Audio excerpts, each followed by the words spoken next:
surrounding buildings. And that place is to be made a effective concentration camp because people will be moved there, displaced once more, forcefully displaced, which is effectively a war crime.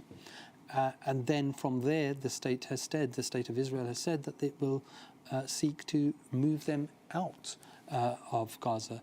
This is, a war crime in any sense of the word. Yet our government is still saying nothing more. It's still saying it's a two-side situation, where clearly, if it is the situation that two sides were equally at arms and equally able to kind of deal with the matter, then you could say such a thing. But where you have such a one-sided situation, where we are very clear in terms of the sheer bombardment and the sheer number of deaths that are taking place, that is not the case, and that is why people are continuing to demonstrate. And it was a stark contrast, and it's a figure that continues to remain steadfast in my mind once I heard it yesterday, was that on the bridge that comes back into central London, Somerset House on my right-hand side, and you can see, the camera will show you the pro-Israel supporters over on that side, which we normally get just over there.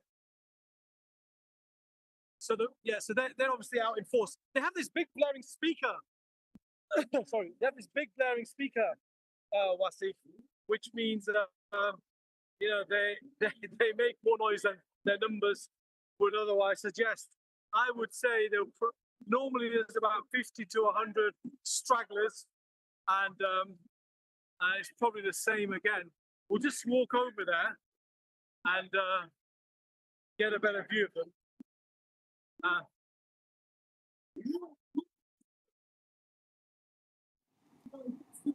There you go. Yeah. So.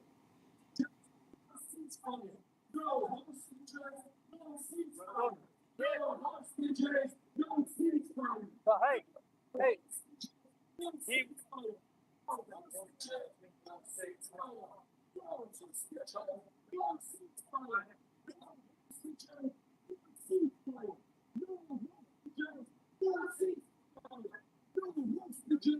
It's quite aggressive stuff from them. What are they saying, Maz? We can't hear some of the chants. What are some of the chants? So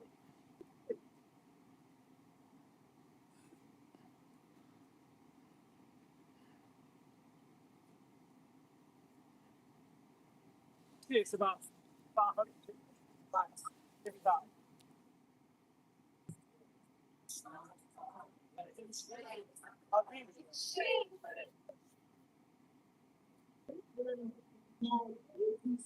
Okay, so those are what many would term as genocide supporters, very clearly saying, look, no hostages, no ceasefire. So the killing will just carry on, according to them, and they'll probably support that as well. So let's keep walking. Sure. It doesn't look like there is a large delegation there, at least. It's very, very small.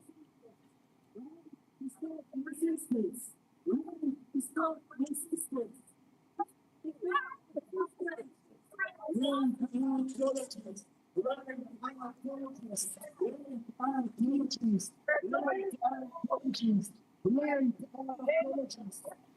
this is coming around Aldwych and Somerset House, and so you're looking at King's College. There's the Lyceum Theatre, I think, where there's the Lion King playing.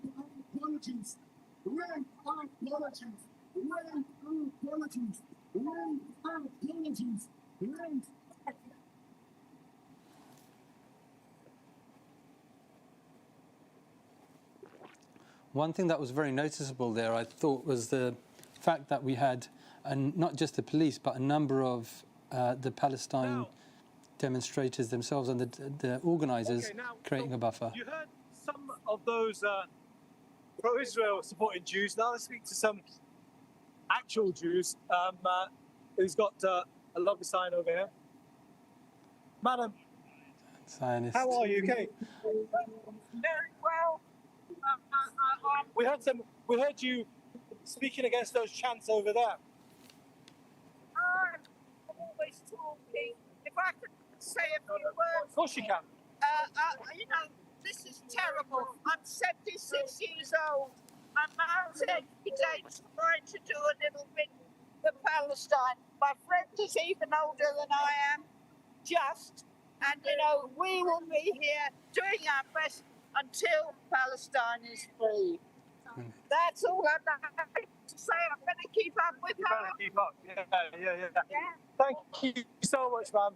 Yeah, look, just a bit of a context there. So, perhaps Jews, I don't know what they were, but you certainly had some Jews there talking about, you know, what's going on in Palestine and how and her feelings about it. And this is sort of like the Jewish bloc that's on every single demonstration. Whereas before, at the beginning, we used to get a lot of, if you remember, Wasif, it was all about Jews feel unsafe to be coming to central London when these demonstrations are taking place, that this is an anti-Semitic march, that there's rampant anti-Semitism. Well, there's actually rampant Jews who are part of this demonstration speaking against what's been committed in their name, sadly. And they're deeply, deeply opposed to what's going on, as are so many other people. So that's just one small context. So there I we think are. their speakers are a bit too loud. If you can hear everything today, loud drums and loudspeakers and lots of rain. It's been quite wet. So let's go further down. Back to you, Wasif, to continue So we saw commentating there. whilst I bring you some more pictures and hopefully I'll get some more interviews as well. Yeah, so there was a number of pro-Israeli demonstrators as well that we just saw. Well, we say a number, there was perhaps 50.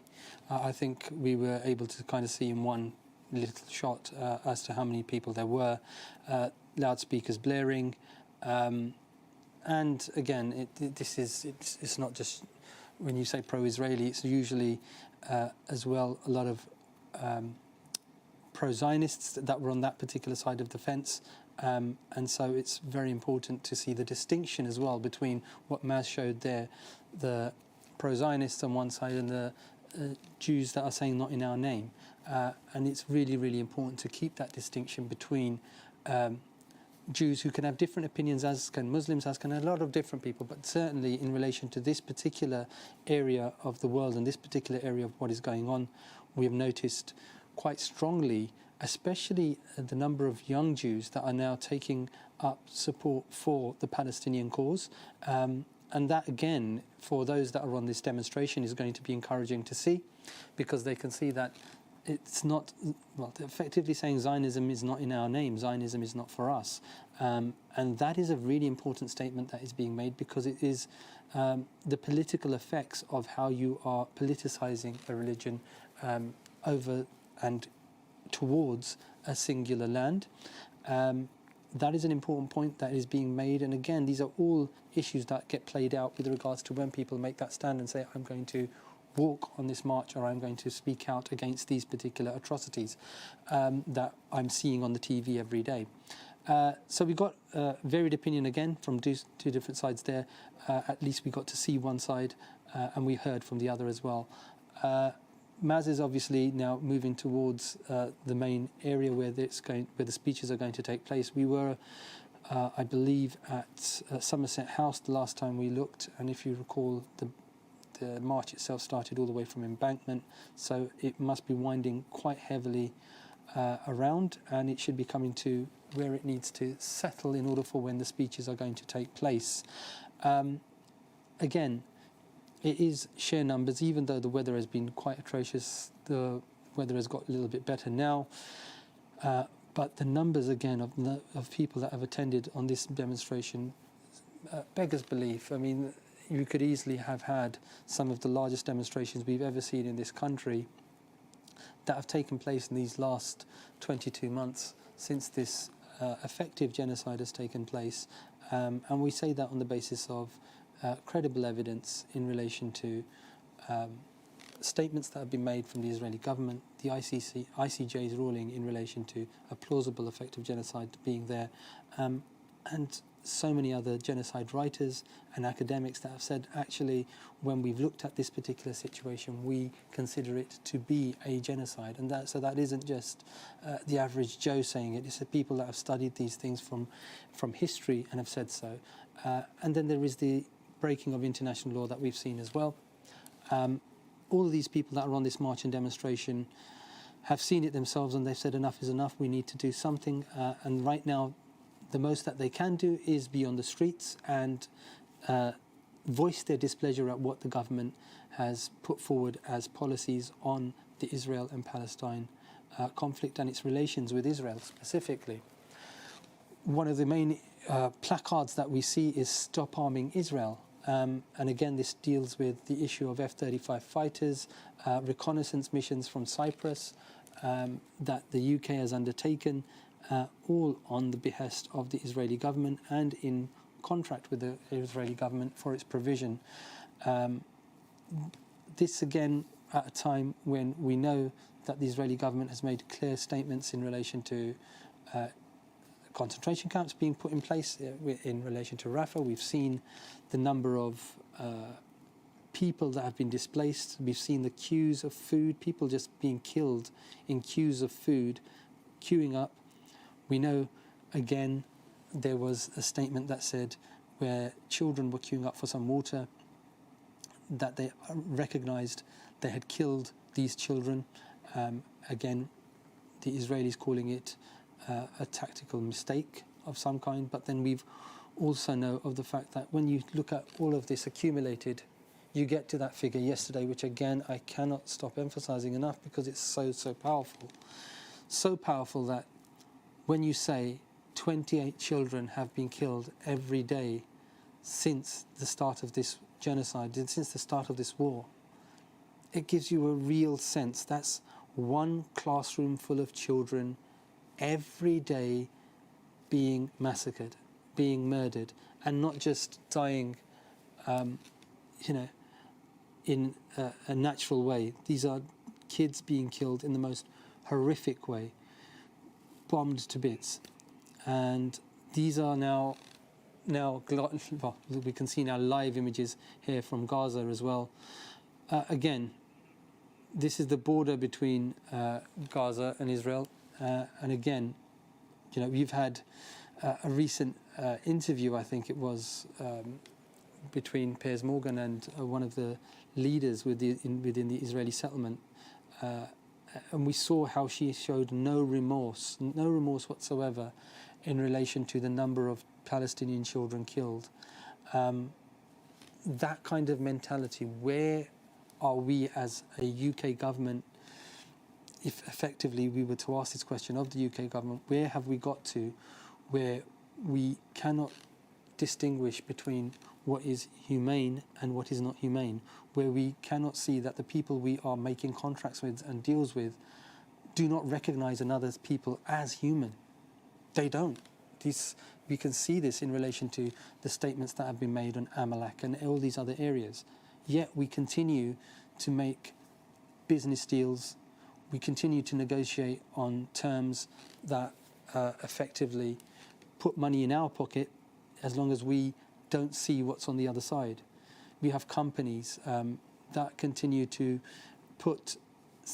make profit from the settlements that are considered illegal. We know a number of different companies that continue to do this, whether it's holiday companies, whether it's soda stream companies, whatever they may be. A number of them still continue to know that under international law, settlements are illegal, but they still continue to go in and do something there in order to make money from that particular situation, which is effectively a gain at the expense of the Palestinians. We know the internal squabbles that Ben and Jerry's have had in relation to what's been happening with settlements as well. These are all cumulative issues as to why people are demonstrating today. It's not just one point. It's a cumulative effect of the immediate death and destruction, the literal death and destruction of people, and thereafter all the smaller issues that have been ongoing for the last 78 years, where effectively you have a people being cajoled and moved, displaced, forcefully displaced, and then rights taken away. A state where, it claims to be the only democracy in the Middle East, but it has a two-tier system. And that's not me saying that. That's not me as a reporter just saying that. That's international organizations such as Amnesty International, Israeli human rights organizations such as B'Tselem. And we're going to go back to Mes to see again what's going on in the ground.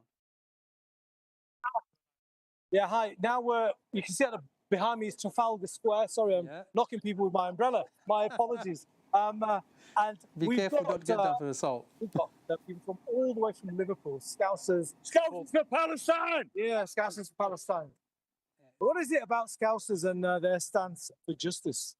Well, like from an early age, we've learned about oppression. I think it's got something to do with the Irish heritage. But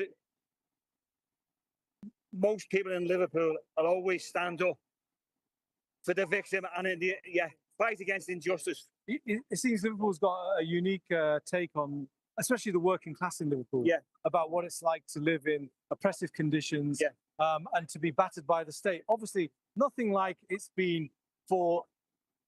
Sorry, what would you like me to do? Do you want to come in, Jeremy? We're going to move. Yeah. Are you going to move? We just started the interview. Jeremy, why don't you tell us what brings you all the way to London from Liverpool? We come here as a national demonstration. We have our own regular demonstrations, including tomorrow, but we join a national demonstration to make an even bigger noise. But we would like to get on with it. Okay, so I'll let you get on with it. The least we could do. Justice for Palestine! Okay, well, listen, thanks for your time. I think you guys are moving on, but we appreciate that. Thank you, no problem. I think everyone knows how we all feel, but the least we could do is this.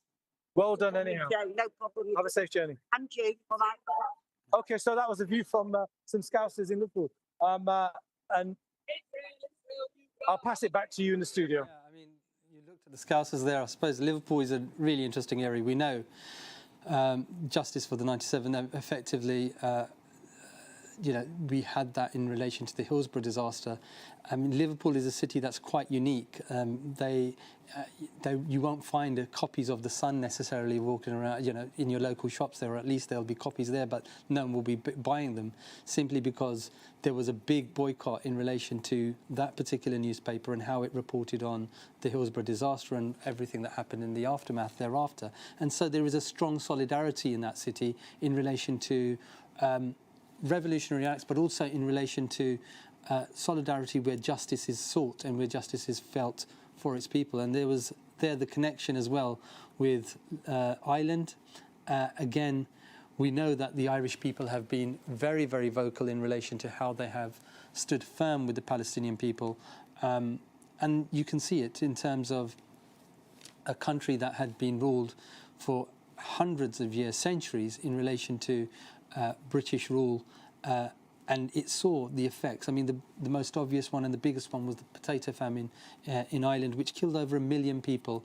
And if you take that in terms of demographics of what the world's population was at the time, it's absolutely horrific. Yet they saw that particular struggle and they saw it through, and they realised that there was an end goal, even though there was so much suffering, that there was justice that could be found, and there could be a space found as well for moving forward. And again, this shows why there is so much solidarity with the Palestinian cause. The one thing that is said about Palestine is that Palestine circulates because it resonates. And it resonates because one of the things that it does is it tells people all different struggles around the world. Actually, you know what? There is a struggle that's been ongoing for the last 75 years that we can always look at, and we can always say, you know what?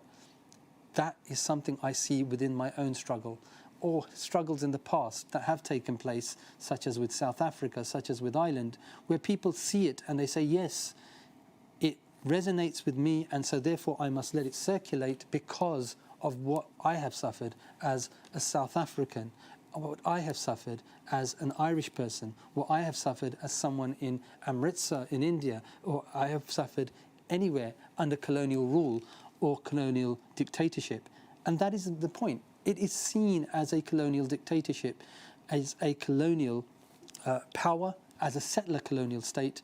And that is why people, again, you're seeing on the demonstration, voicing those particular words, settler colonialists, Zionism connected to racism. These are words that are synonymous with the people that are on that demonstration, because they see no difference in the struggles that they've seen and that they've faced in their history and in their time, that they now see being played out in Gaza.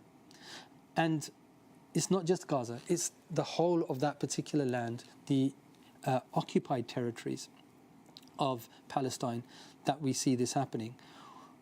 Just because we don't see the big news stories of the death and destruction that's happening in Gaza doesn't mean that other horrific acts of discrimination and even death are not taking place in other areas of that particular land.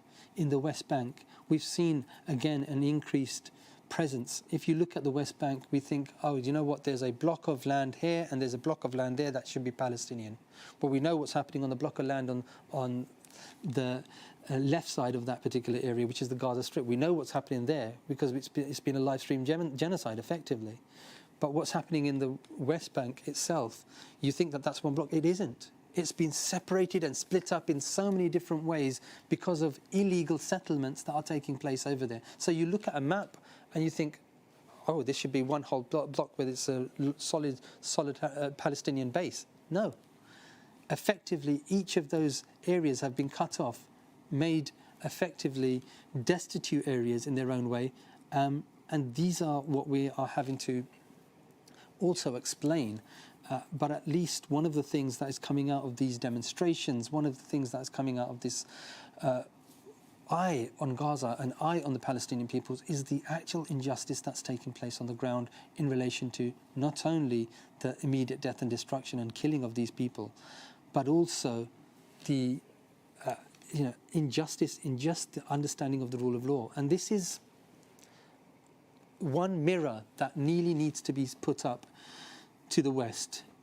It is a mirror that says, is this really how we establish our ethics? Is this really how we establish our sense of being, our sense of understanding? Is this really how we want the world to see the benefits of Western democracy? Because if it is, it's doing a really, really bad job. One of the issues that we have in any of these particular states is to say, well, we need to know why it is that what you are offering or what you are saying to us is a humane way of living. And what we're seeing is that there is no humane way. There is only a very much a them and an us.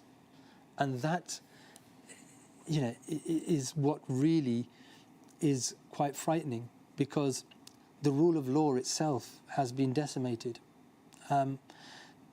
We speak to lawyers and often we're thinking, at least one of the things that we have is this kind of idea that if all else fails, at least we've got the rule of law.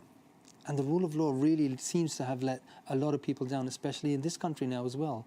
We've seen cases where effectively the judiciary has almost given in to the executive and has not been able to face up to some of the egregious challenges that have necessarily been allowed to happen in relation to, political ideas of prescription, political comments in relation to how that takes place. Of course, these are all things that are going to be challenged in their own way, and they will be.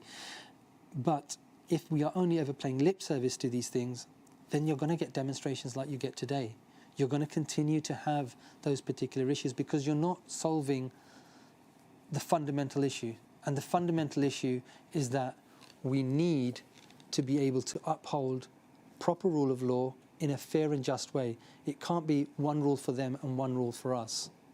And that is what we are seeing, is that in the classic words of George Orwell, some are born equal, but some are more equal than others. And that seems to be we are all born equal, some are more equal than others. That kind of idea and that kind of concept is what has driven this wedge not only in Gaza, not only in the UK, but in the entire world, where basically we're seeing this kind of feeling that we need to do more, we must do more, and that is why it's getting to a crescendo. And at some point, that crescendo is going to become louder, and we need to know how we deal with it without it becoming overly bearing. I think we're going to try and get Maz back if we can. Is Maz back on the ground? Okay, so he's not. So again, it's been one of those situations where we've been waiting for the speeches to start as well. So we're just practically right now waiting for those particular speeches to start. And then we'll go back and hear those particular speakers.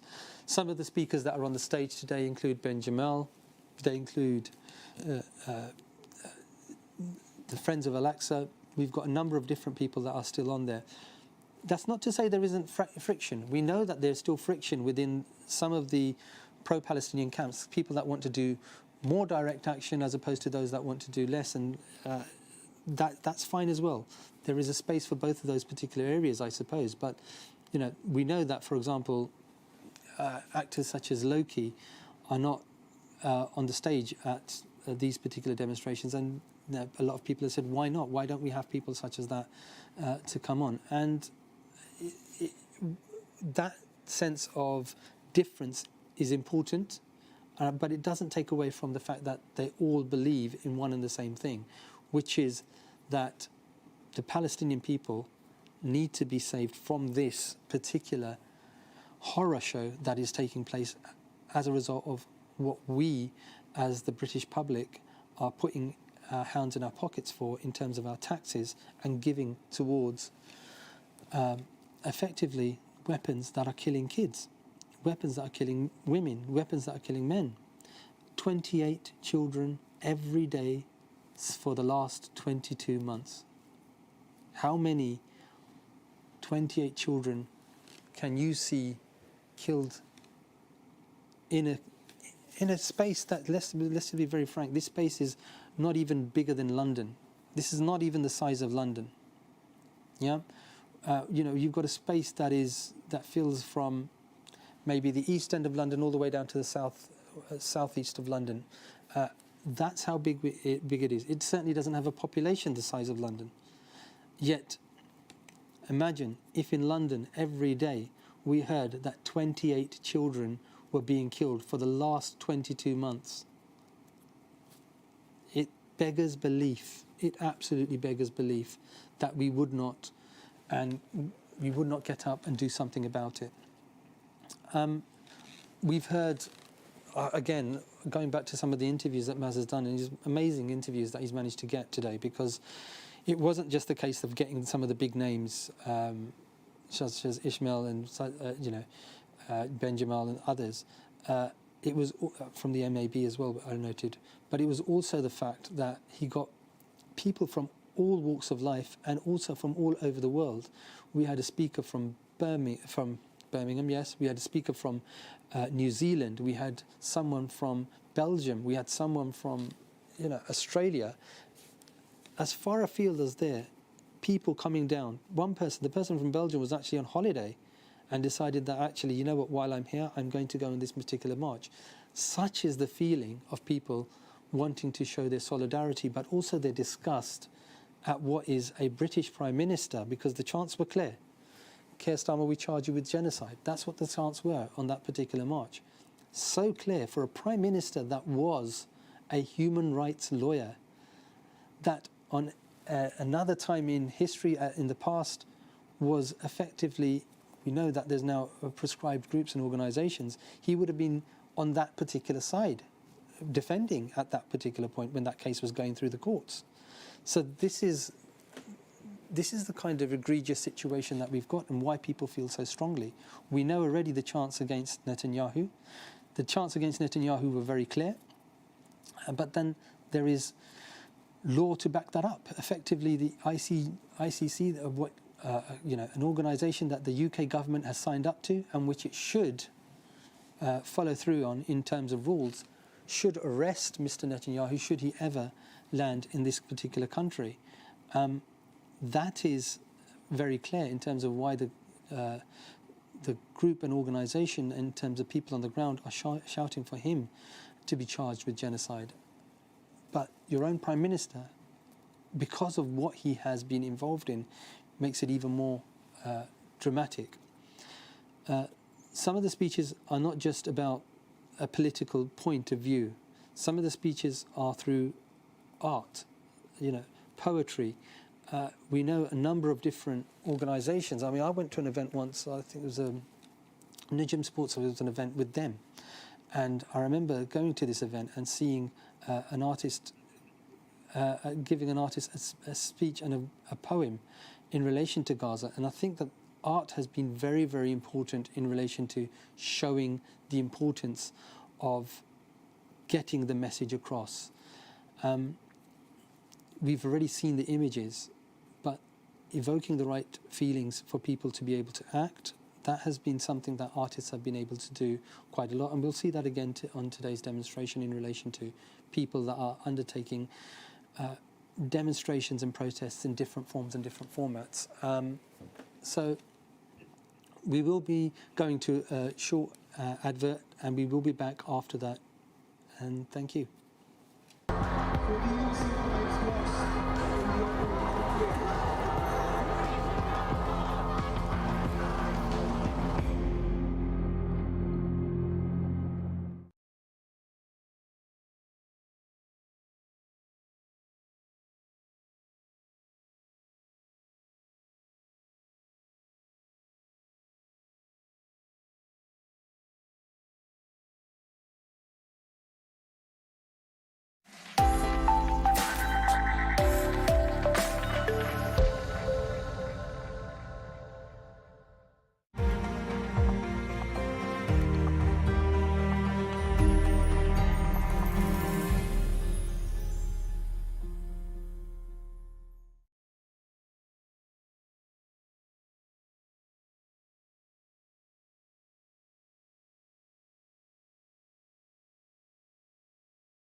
Welcome back, and welcome to the continuing coverage of the live national demonstration for Palestine that is taking place today on the 19th of July 2025. This is again a national demonstration. It's the 28th one that's taking place since October 7th, and we already know why it's taking place. We know because the ceasefire has not come into place. The war has not stopped, and it continues to be a distress for all the people of the world that continue to see the pictures that are coming out of Gaza. We will be shortly going to the speeches that are going to be taking place on the ground. We've already got through the demonstration itself. We started at the beginning of the demonstration, yet people are still marching, still making their way down to where the speeches are going to be taking place shortly. Our reporter on the ground, Maz, today has done a sterling job in terms of not just battling the people and the drums, but also the weather. That's been quite difficult, but he's managed to get some fantastic interviews today, and we've heard some great reports on the ground in relation to why people are there, why it continues to be such an important issue. One of the things that I think was very important in relation to getting people's opinions was in relation to the number of different reasons that people were there. Some were there for the fact that they didn't like the fact that their government was arming Israel and continuing to arm Israel, even though they knew what was happening with it. Some were there simply on the basis of humanity, on the grounds that this cannot continue in the way it is. Some were there in distinct opposition to what is considered in their name. For example, a lot of Zionists are saying that this is being done for the sake of Jews, yet a number of Jews were on that particular demonstration saying, no, this is not in our name and we don't accept it for this. We saw a small counter-demonstration of about 50 people with very, very loud speakers that was on the way towards where the speeches are taking place in a Somerset House. Again, there is a small amount of disopinion. We're going to go back to the stages now and see what's happening. Colonial history. A plan that everyone, apart from the BBC, knows by only one name: concentration camps. Every one of these atrocities is funded and armed by the British government, by British banks, and by British investment funds. As our resistance to Britain's complicity in Israel's genocide has grown, Keir Starmer's government have responded with more and more tyrannical repression. The disgraceful designation of non-violent direct action as terrorism must be opposed by every single one of us. It is an attack on all of our rights to support the Palestinian people's struggle for liberation, self-determination, and return. But each and every one of us remains inspired and guided by the Palestinian people themselves. And because we carry Palestine in our hearts, we will not back down and we will not be intimidated. The incredible numbers here today in torrential rain, in the longest running mass protest movement in British history, show that Starmer's project of fear has failed.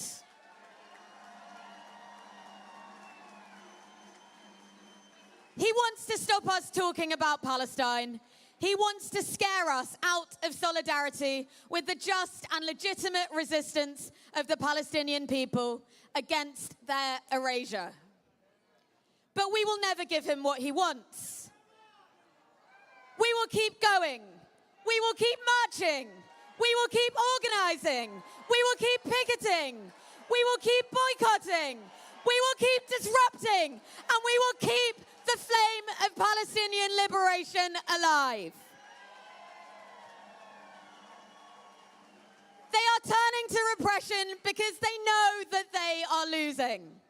This week alone, 4 more councils have voted to divest their pension funds from Israeli apartheid and genocide, taking the total across the country to 16.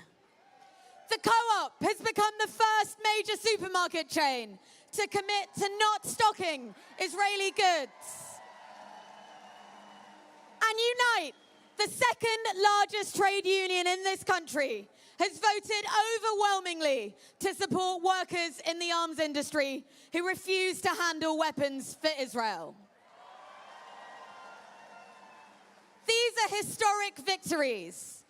These are victories won by each and every one of you, by the international solidarity movement, working steadfastly and remaining united. These are exactly the victories that our movement won together on the long road to freedom from apartheid in South Africa. And these are exactly the victories that will pave the way to freedom in Palestine too. Israel's genocide will be defeated. And when it is, there will be no going back to the old world of blockade and poverty and apartheid. This movement will not stop until every inch of Palestine is free. From the Jordan River all the way to the Mediterranean Sea. Free, free! Free, free! Free, free! In our thousands, in our millions! We are all! We are all! Our first speaker of today's demonstration is a member of the London Assembly who has grilled the Commissioner of the Metropolitan Police on why he arrested dozens of peaceful protesters for taking part in our January demonstration. Please give a very warm welcome to Zoe Garbett. Thank you. Thank you. And you've all shown today that our solidarity will not be silenced. This week in Kent, we witnessed something deeply disturbing. A peaceful protester with a Palestinian flag and a sign saying "Free Gaza" was threatened with arrest by armed police. But we know that carrying a Palestinian flag is not a crime, but they are trying to build fear. But our solidarity will not be silenced. This is part of a growing trend across the UK that is deeply worrying. We've got peaceful protesters across the UK subjected to increased surveillance, disproportionate policing, and investment not into keeping us safe, but to squashing dissent. We stand up against this. Millions of pounds have been spent on policing these peaceful protests, and for what? Fewer arrests and fewer prosecutions. We stand here in our thousands to say that we will not be silenced. Students are facing repression too. Liberty, the human rights organization, revealed this week the level of surveillance firms that were used to monitor pro-Palestinian student campus protests, with student information being handed to the police. This happened on campuses nearby, King's, University College London and Imperial. But students are standing up in the face of repression, saying they cannot silence our solidarity. And we've seen people's homes raided, doors kicked in, personal property taken, their phones and their books. Whilst in the media, they discuss the chants that we can and cannot say, while Palestinians are slaughtered and starved. Yesterday, 41 Palestinian children were killed with a bomb that was packed with nails. And Keir Starmer's Labour government have approved more weapons in 4 months than the Tories did in 4 years. Shame. And we know that Palestinians are being bombed with parts made from Britain, from the F-35 jets, with parts made from on British soil, 15% of everyone. We will not be silenced. The Labour government is abating and aiding this genocide in Gaza. We will not be silenced. You are standing up against the repression, and we must say that we will not be silenced, and we stand in solidarity in our thousands, in our millions. Thank you.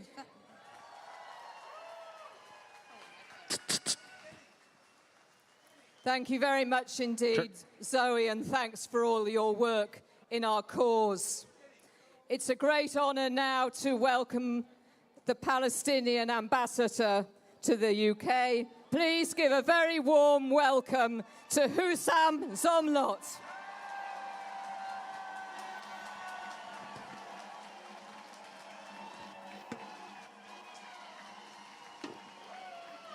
Hello. Hello, London. Hello, London.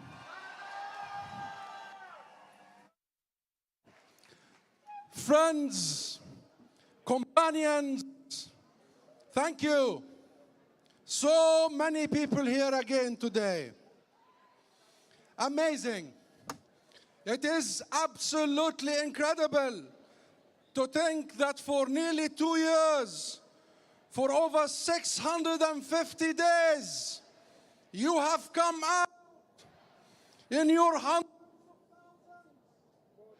in your millions, every week, everywhere, protest crimes, to protest Israel's crimes, to protest Israel's genocide.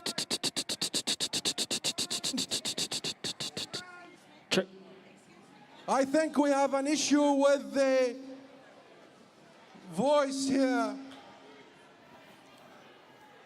To demand justice, not just for the Palestinian people, but to demand justice for us all. This is dedication. This is solidarity. This is steadfastness. This is love.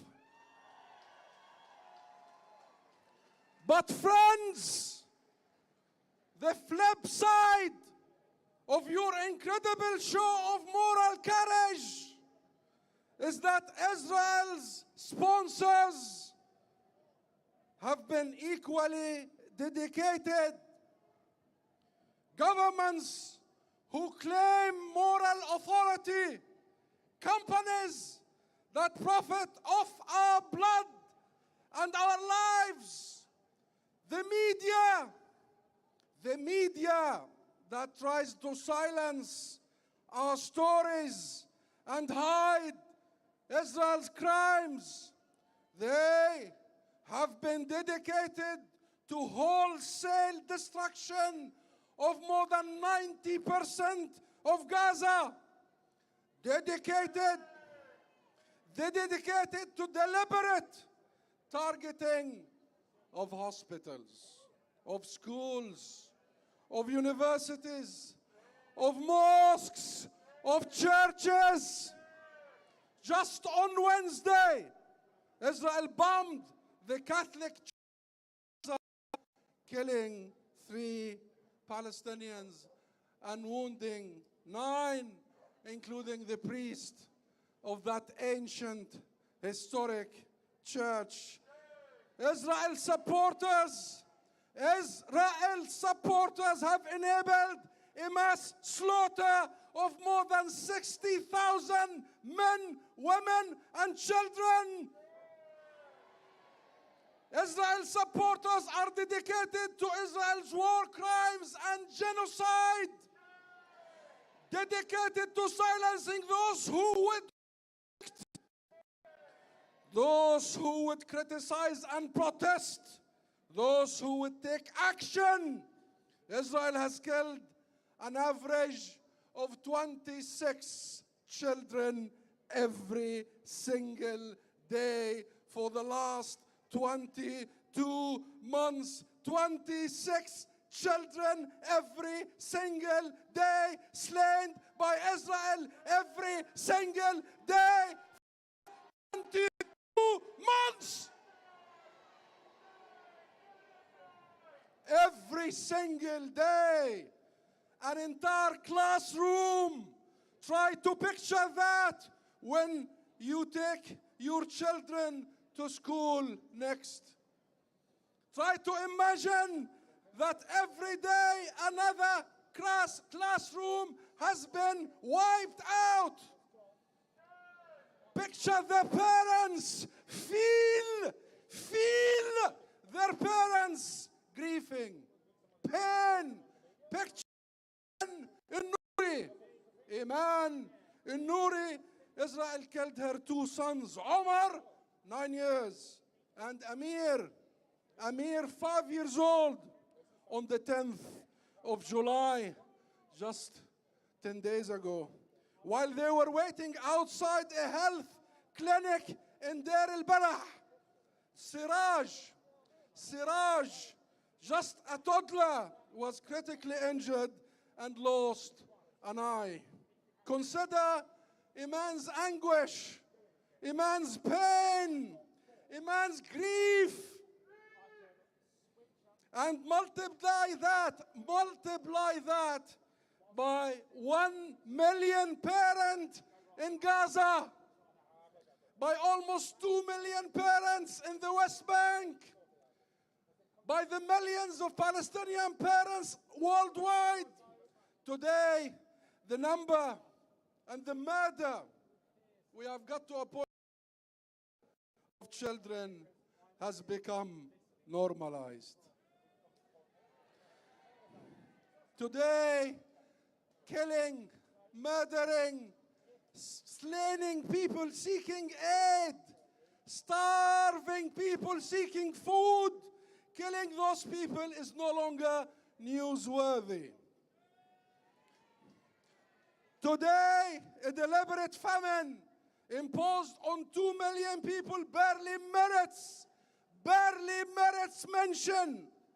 Today, the fact that 1.9 million people have been forced into a tiny area with no health service, no shelter, no food, no water, no electricity is met with a shrug.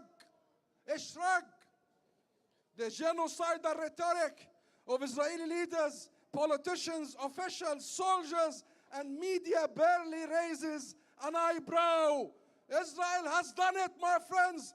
Israel has done it. Israel has normalized genocide. It has normalized ethnic cleansing. It has normalized the and war crimes and crimes against humanity. To all those who enrich themselves, I say, to all those who enrich themselves from the blood of our children, from the broken bones of our people, shame on you! Shame on you! But my friends, the Israeli army and Israel arms manufacturers are even using footage of their own crimes to promote their weapons to buyers all over the world. Israel has made Gaza a test lab for genocide. Waiting for the next genocide, the next genocider. At what price? I ask all of you, at what price our humanity? So my friends, I'll conclude here. We are, and what are we? What are we without our shared humanity? What are we without our shared values? What are we without our laws and rules? What have they become? What have they become? Those enablers of genocide that 22 months of mass murder no longer stirs them. That they will still arm, they still sell arms, still justify, still dissemble, and still silence dissent. To all those who explain away, to all those who explain or look away, shame on you! Shame on you! To all those who support and enable, shame on you. To all those who enrich themselves from the blood of our people, shame on you. But we have you. We have you. And to all of you here, to all those who have been with us from the start, from day one, who have joined later, who are still here today, thank you. On behalf of the Palestinian people, thank you. Thank you. Thank you for your humanity. Thank you for your dignity. Thank you for your courage. Thank you for your bravery. Your courage is only matched. Your courage is only matched by the heroism of the Palestinian people. We remain steadfast and determined. And thank you for not losing your humanity. Thank you for not losing your voice. Let them hear your voice. Let them hear your voice. Let them see you. Let them see your flags. Wave your flag. Raise it high. Raise it with pride. I assure you, my friends, that finally I have a message from Gaza, from Palestine, and a message for Gaza and Palestine. From Gaza, I tell you, loud and clear, we are not going anywhere. We will remain on our land, and we will rebuild Rafah. We will rebuild Gaza. We will rebuild Jenin. We will rebuild Tulkarem. And we will liberate our land. And no matter what, we will rise. We will rise again. Wounded, yes, wounded, but never broken. Never broken. Our spirits fly higher than the F-35s. Our resolve is unshakable. And to the people of Gaza, a message from you. I tell the people in Gaza, in Palestine, every Palestinian, look at this. Look at the millions of people around the world standing for you, standing with you, marching with you, walking with you, fighting with you, struggling with you. Look and remember, I tell my fellow Palestinians, look and remember our mothers in Gaza, you are not alone. We will not waver. We will not relent until there is justice, until there is accountability, until a free Palestine. Free. Thank you.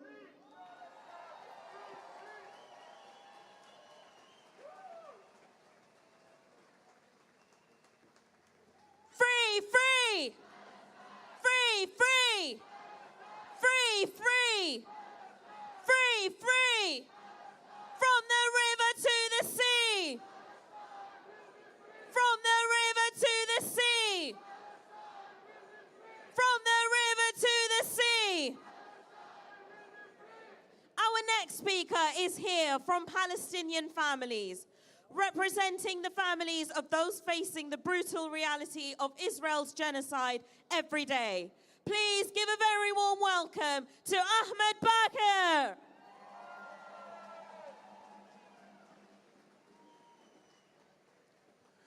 Friends, brothers, sisters, comrades, Assalamu alaikum.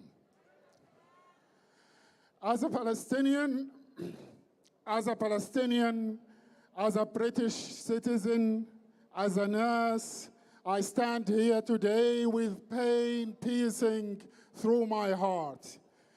Allow me, friends, to read the last words of Gazan paramedic Rifat Ridwan. سامحيني يما. This is سامحيني يما هذا الطريق اللي اخترته أساعد الناس. Forgive me, Mom, this is the path I've chosen to help people. How noble, how kind, yet the merciless Israeli killing machine did not hesitate to murder him along with 14 other paramedics, to join more than 1,580 Palestinian health workers Israel has killed so far. My heroes, my role models, my colleagues, I proudly call them my colleagues. I feel elevated calling them my colleagues, those who paid the ultimate price for caring. I feel devastated calling them my colleagues, murdered in front of the whole world in plain sight. We listen to the outrage, but the silence is deafening. Forgive me, my mom. This is the path I've chosen to help people. Let these words resonate across the globe. Let them expose the silence. Let them expose the complicity. Friends, this complicity is not far. It's here in the UK. As we try to take a stand to show our colleagues in Gaza, our families in Gaza, that we care, we are finding ourselves targeted, labeled, silenced, but we will. When they support genocide, we choose humanity. When they breach division, we create unity.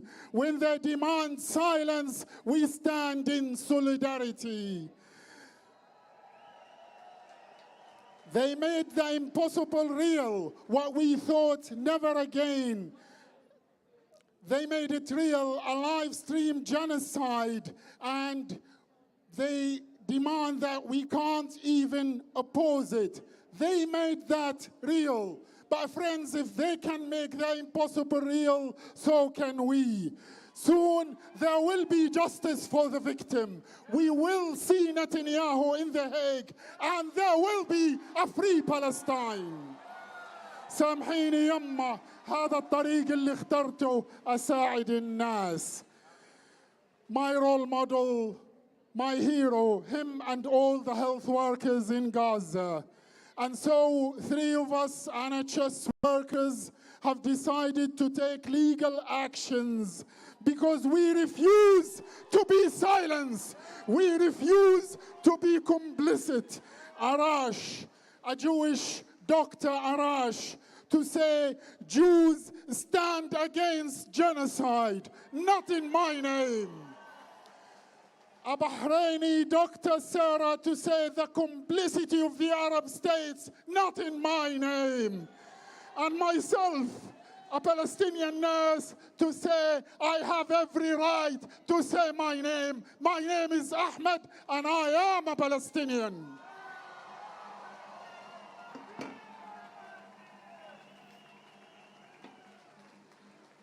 In our thousands, in our millions. In our thousands, in our millions. In our thousands, in our millions. And across the world, in our millions, in our billions. Our next speaker is one of the most outspoken voices in Parliament against Israel's genocide in Gaza, who this week organised a letter of over 80 MPs and sanctions on Israel and a full arms embargo. Please give a warm welcome to an MP.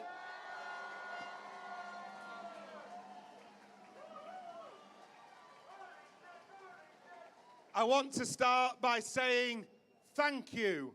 Thank you for everything you've done, week in, week out, to keep the focus on Israel's genocide. The powers that B would rather that you just shut up. They'd rather that you just gave up. And that's why they're clamping down on the right to protest. But we're not going anywhere. We're not going anywhere until justice is done. We are witnessing a genocide, live streamed in real time, war crime after war crime. None of us will forget the horrors of the last 20 months, yet still most Western governments refuse to act. Worse, they're complicit. Complicit through the weapons they still supply. Complicit through the political green light they give Israel. The hypocrisy is glaring. The government rightly imposed sanctions on Russia, but next to nothing is done about Israel. We will change that. We will change that. We will build a global movement for sanctions, just as was done against apartheid South Africa. And already that movement is growing. You can see it today. I was proud to attend the launch of the Hague Group of Nations, led by South Africa, building a global coalition for sanctions. As they met again this week, I launched a new bill in Parliament, a bill for widespread sanctions on Israel. And this week, I brought together 85 MPs and Lords from 9 parties to call on the Foreign Secretary to impose sanctions. And that means a full arms embargo on Israel, a total ban on trade with illegal settlements, wider economic sanctions on Israel, and the suspension of the UK-Israel trade deal until Israel complies with international law. That's how you stop Israel's war crimes, and that's what we're going to do. And those aren't just our demands, it's what the International Court of Justice requires. A year ago today, it ruled that the occupation is illegal and demanded states take action. So history is on our side. Justice is on our side. International law is on our side. They say the darkest hour comes before the dawn, and these are very dark hours indeed.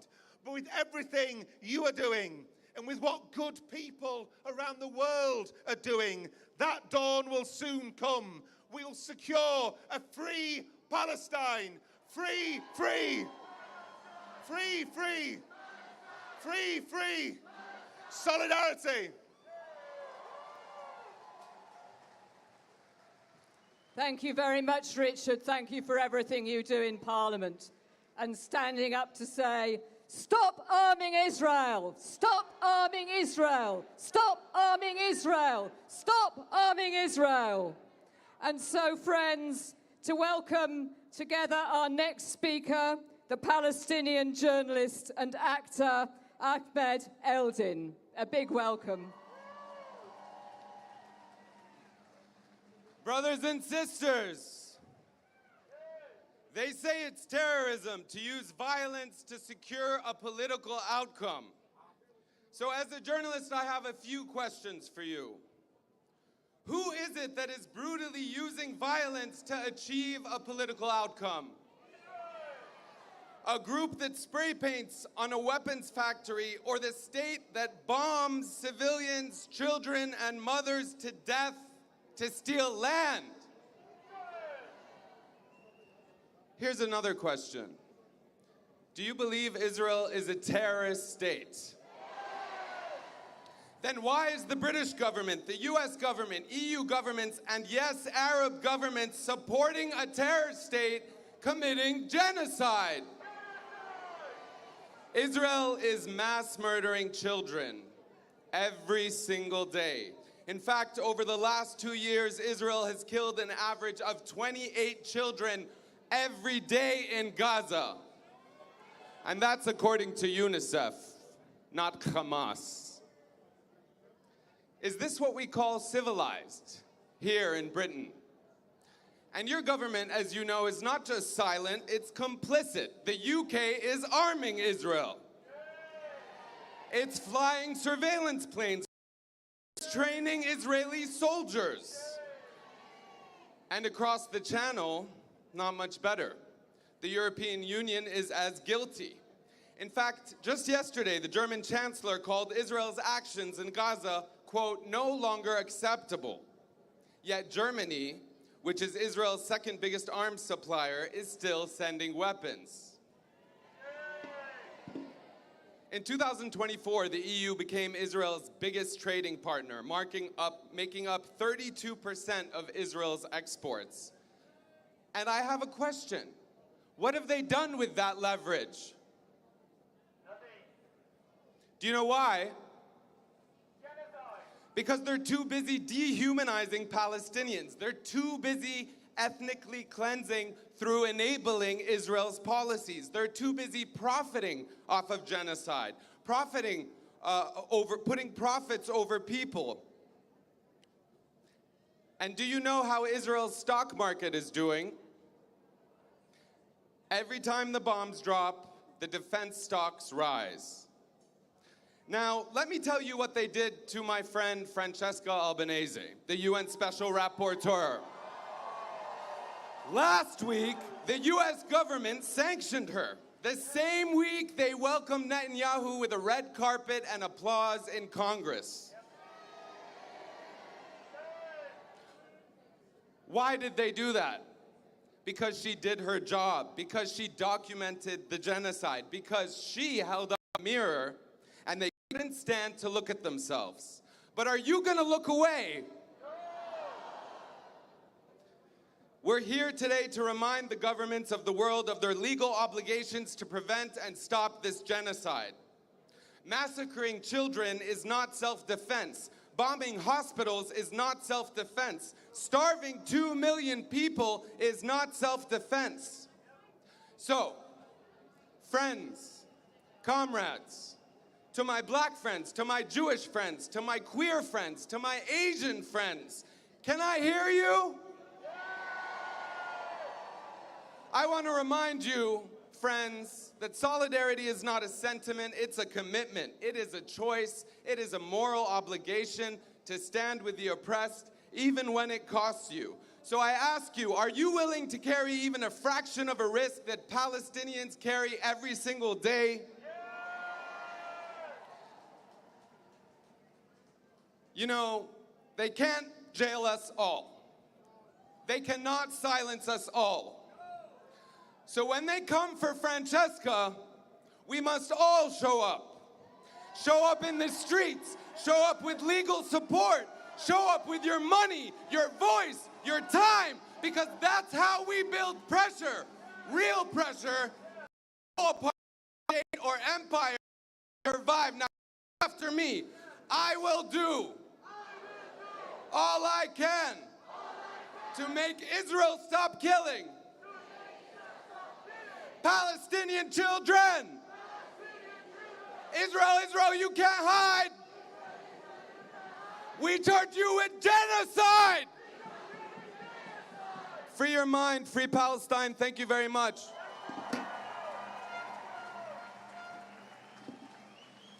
In our thousands, in our millions.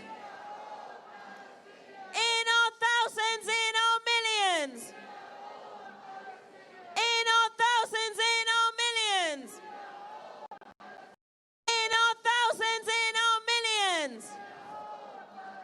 In our thousands, in our millions. Our next speaker is a stand-up comedian, a writer, and an actor who has used her platform to speak up for the people of Palestine and against Israel's genocide. Please give a very warm welcome to Jen Brister. Hello. Hello. I'm going to be honest with you, I was quite nervous when I was asked to talk today.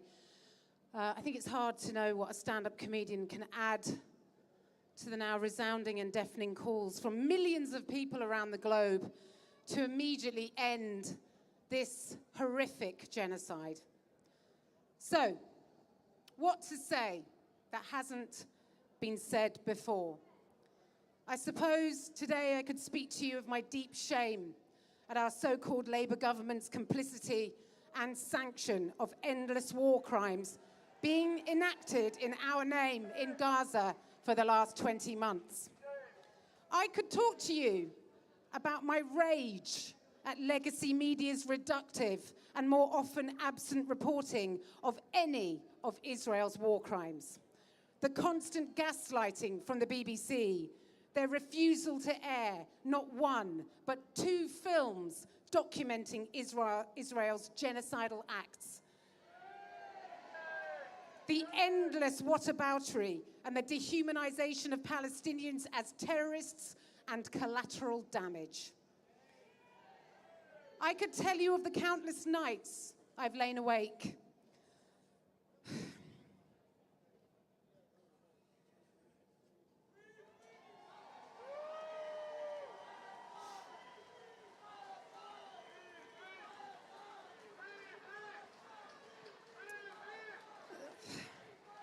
Thank you. I could tell you countless nights I've lain awake, my heart cracked wide open, screaming with guilt and grief. I'm sorry. I'm sorry, I wasn't expecting this, I'm sorry. The guilt and grief and shame and fury that nothing was being done to stop this insane and relentless cruelty. Thousands upon thousands of innocent Palestinian civilians murdered, orphaned children, dead children, children without arms or legs, people permanently displaced from their homes, their lives and their futures stolen from them, a generation lost, abandoned by the international community and left alone to document their own genocide. And after months and months of relentless bombardment, displacement, starvation, imprisonment, and torture, I look around at the vacuum of voices that have joined mine. Where are my peers, my friends, my heroes? Where are your voices, your outrage, your condemnation of this most documented genocide in our history? Well, your silence has gained you nothing but money you don't need, attention that serves only you, and a perfectly curated Instagram grid. I hope it was worth it.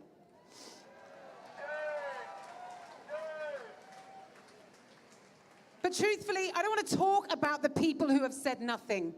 I want to talk to you here, the people here today who have used whatever platform, agency, creativity and energy you have to end this genocide.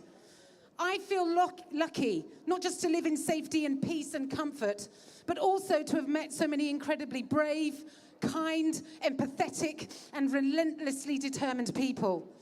I want to tell you of the relief I felt when I took that first step towards this wonderful community that stands before me today. Because it is here that I found myself and my values reflected back at me.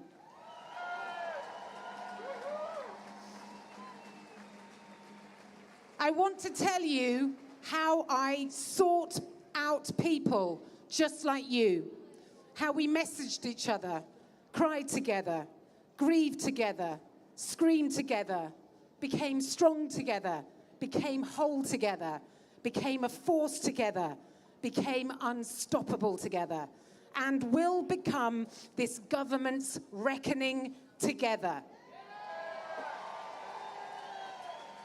We are the resistance. We do not stop. We do not lose hope. We do not lose heart. we keep going until together we come together once again to celebrate a free Palestine.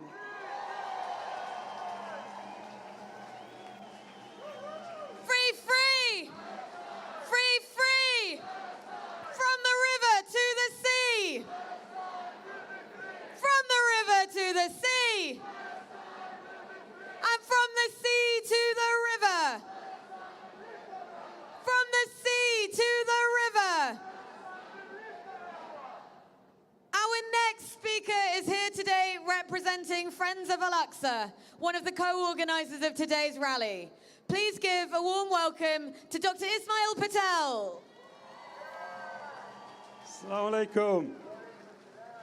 Friends, a deep and a devastating sorrow grips us today. However, we gather not in silence, but in defiance, because what is unfolding in Gaza is not a war or a conflict. It is a catastrophe, a grotesque stain on humanity. Over 58,000 lives extinguished, and nearly half of them are children. Children, not combatants, not threats, just children now buried under the rubble. Besides using bullets and bombs, Israel is strategically imposing a famine, starving families, then forcing them to walk into deadly zones. Since May, over 800 Palestinians have been killed just trying to access food. Aid has been turned into a lethal weapon. Survival in Gaza itself has become a death sentence. Israel is even destroying cemeteries, and there is nowhere in Gaza. And let us be clear, this is not an accidental. This is not war gone wrong. This is systematic. This is deliberate. This is an orchestrated genocide. And it is not just Israel committing war crimes and crimes against humanity, but the UK government is complicit. The government has no serious risk to the people in Gaza. What? No serious risk? Is starving children not serious enough? Is bombing hospital not serious enough? Is genocide not serious enough? We, the British public, think differently. A recent poll has found 76% support a ceasefire, and over half of us think Israel is committing a genocide. The people have spoken, and yet the government is turning its back on the people. Worse, they're trying to silence us from speaking the truth. Just recently in Kent, Laura Merton was threatened by the police under the Terrorism Act for holding a Palestinian flag. Peaceful protest is now policed like a crime. The flag of a people being slaughtered is being criminalized. Let us be very clear. The crackdown on protest is not about extremism or radicalization. It's about control and suppression. It is criminalizing truth. They want us silenced because they are scared of what our voices are doing. The government is all too aware. Our voices has changed public opinion across Europe. In Germany, France, Italy, Spain, between 60 and 70% now view Israel unfavorably. The world is watching, and the world is rejecting the Israeli narrative. The lies are unraveling. The truth is marching, louder than bombs, stronger than fear. And so we march with it. We march not just for Palestine, but for democracy itself, to save our hard-fought rights to speak out against injustice. Justice for Palestine is not optional. Accountability of our leaders is not negotiable. Our protests, our boycotts, our campaign, and our voices, they are lifeline. Let us today make a vow. We will not be silent. We will not be complicit. Gaza is free, and every life is treated as sacred. Free, free, free, free, Free, free. Thank you very much, friends. Thank you very much indeed, Ismail. Free, free! Free, free! Free, free! Free, free! Friends, our next speaker is the General Secretary of the largest post-16 education union in Europe, the University and College Union, representing over 120,000 members. Please welcome Joe Grady. Thank you.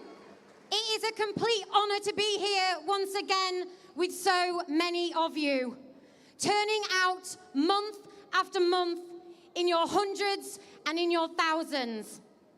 The message we are sending today could not be clearer.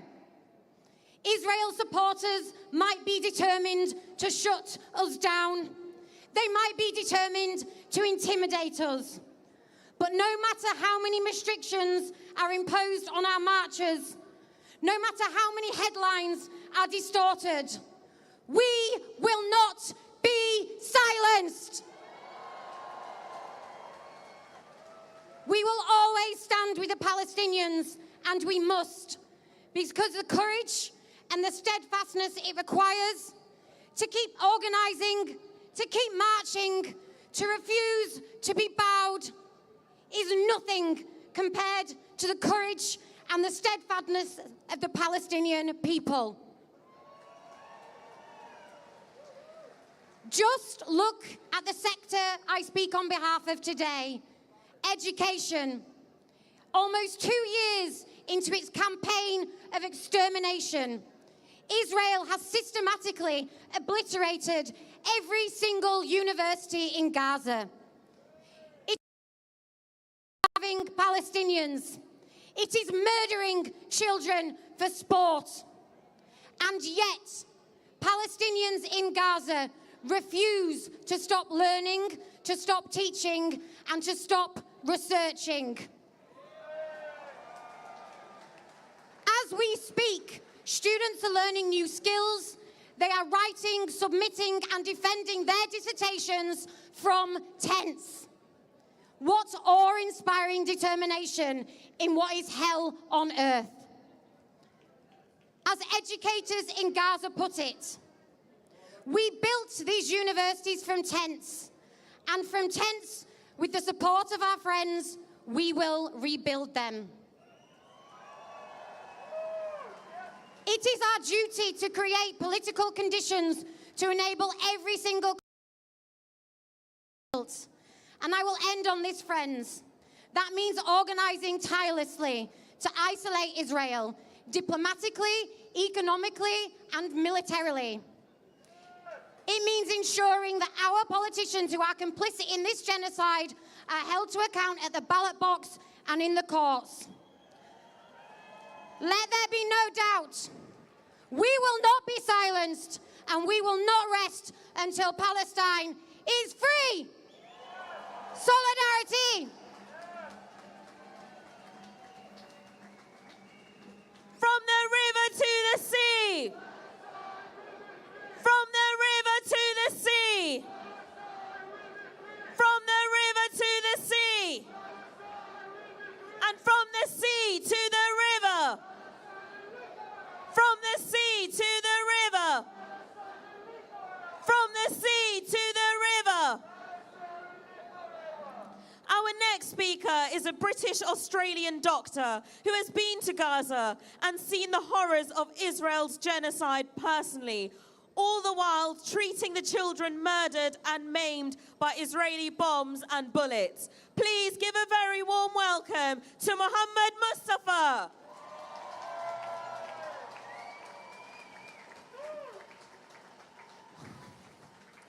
I'm a little bit nervous, guys, so bear with me.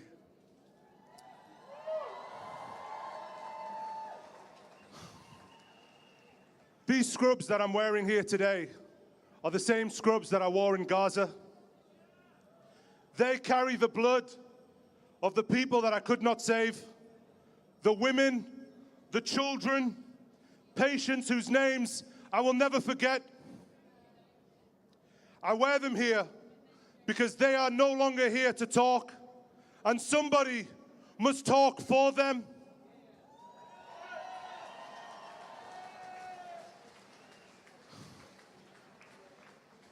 A few days ago, I got a message that I never wanted to receive. A member of my own family was killed and shot while waiting in line at the Gaza Humanitarian Foundation. He wasn't holding a weapon. He wasn't on the front lines. He was simply trying to feed his family and his children.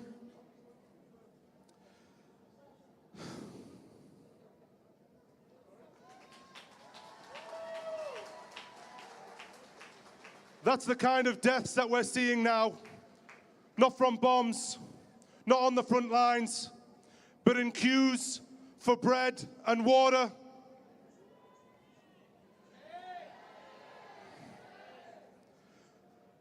This is not an isolated event. Just weeks ago, Israeli forces opened fire on civilians waiting for flour, and still world leaders hesitate to speak.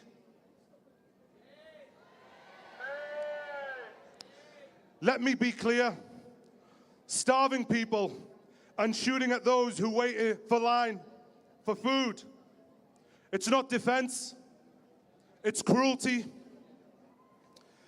In Gaza today, starvation is being used as a weapon. Children cry, not because they are scared, but because their stomachs are empty. Mothers boil leaves just to convince the children that they are cooking something. Families are grinding animal feed and mixing it with polluted water and calling it dinner. This is not a tragedy. This is Israeli policy.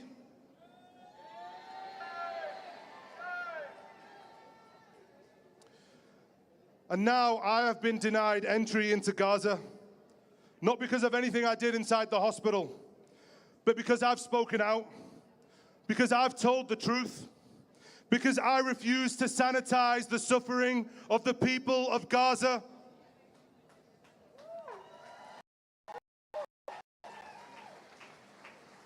Let them deny me access, but I will never be silenced.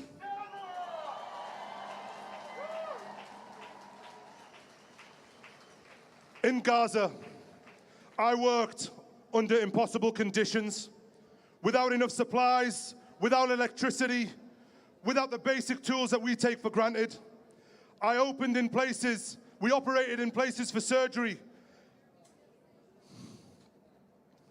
that we shouldn't have, but we showed up because those people needed us. And that's why I'm here, because this fight isn't just in Gaza, it's here too. It's in the policies behind closed doors.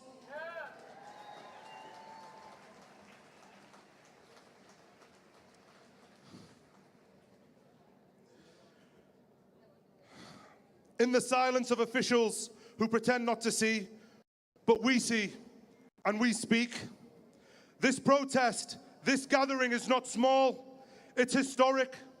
The British people have turned the streets into the longest running protest in British history. And today, I ask you to raise your voice so loud that they hear us in 10 Downing Street. Let them hear us. Let them know you can bomb us, you can block us, you can come after our hospitals and our homes, and even after our voices, but you will never break us. So I want you to say it with me. I want you to say it loud enough for every wall of power to tremble. We will not stop. We will not be silenced. They may have taken my access, but they will never take my voice. And today I will raise it for Gaza, for those still holding on, and for those who never made it. Let justice be louder than genocide. Free, free! in our thousands. We are all. Thank you.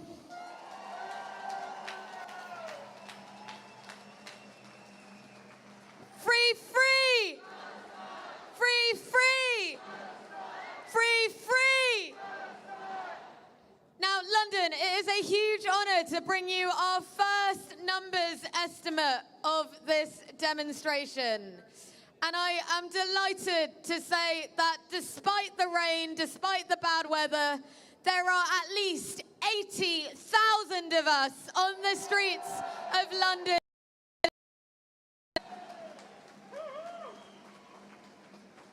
Our next speaker of today's demonstration is a singer and songwriter who has always supported the Palestinian people's struggle for freedom. Please give the warmest welcome to Nadine Shah.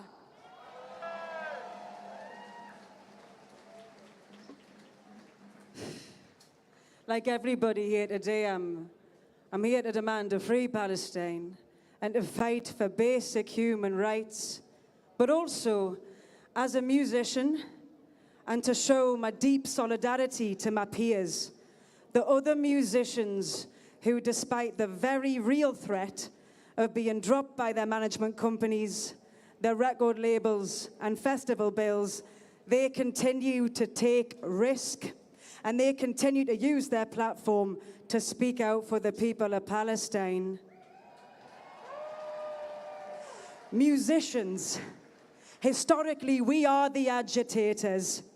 And when we speak about Gaza on stage, we're not just speaking about our own opinion, we're echoing the thoughts of a population.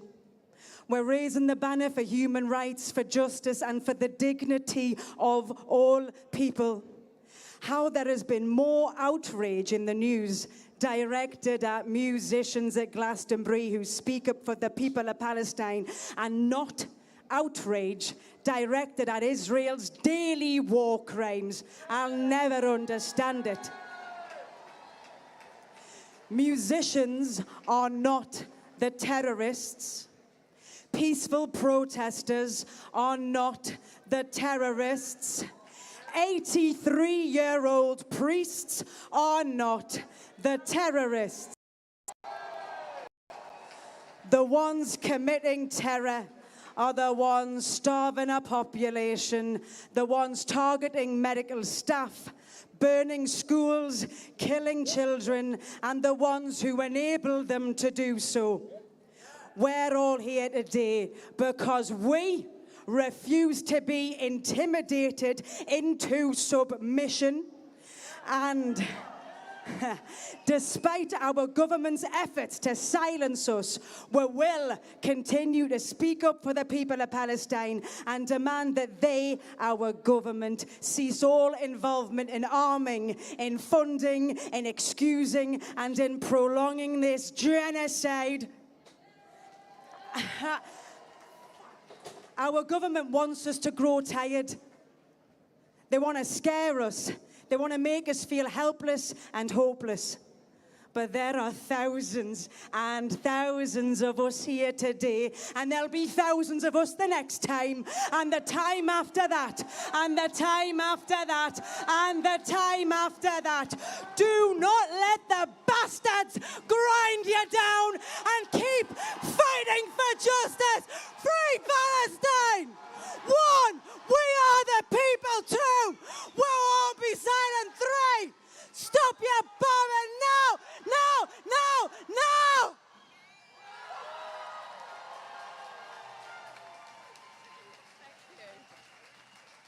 Thank you, Nadine Shah. Thank you. So our next speaker is here representing the Palestinian Forum in Britain, one of the co-organisers of today's rally. Please give a big welcome to Faris Amer. Bismillah ar-Rahman ar-Rahim. Assalamu alaikum, London! As we gather here today, there is a mass starvation event occurring in Gaza. As we gather here today, mothers are unable to feed their children. Fathers walk miles and miles to these so-called humanitarian centers only to get mowed down by Zionist criminals. And we're reaching a stage so critical that even if food is entered into Gaza, the damage that is done cannot be undone. That's the stage we're at today. The final stages of the mass extermination, a holocaust of the Palestinian people, brought to you by this government right behind you here.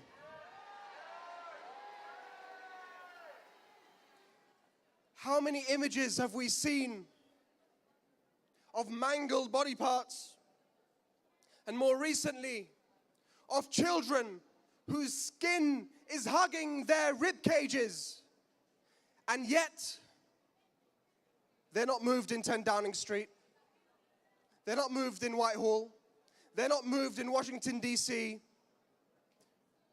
but we are not deterred. We have continued to come here demanding this government to end the starvation, end its arms export, and end the genocide in Gaza. But it seems like humanity is not going to cut it. So I want you to think with me, what is it going to take for this government to listen to us? If we pack up and go home now, is that enough? If we stop making noise, will that be okay? No, I don't think that'll work. I don't think that'll work. Maybe if we apologize to Zionists for hurting their feelings. Maybe. You know what? I think it's time. I think we should apologize for absolutely nothing. We've done nothing wrong. Where have apologies got us? We will continue to raise our voices despite their accusations, despite their claims, despite their lack of humanity. We will continue to demand an end in complicity in genocide. And we will not stop. We will not stop until Palestine is free. From the river to the sea. From the river to the sea.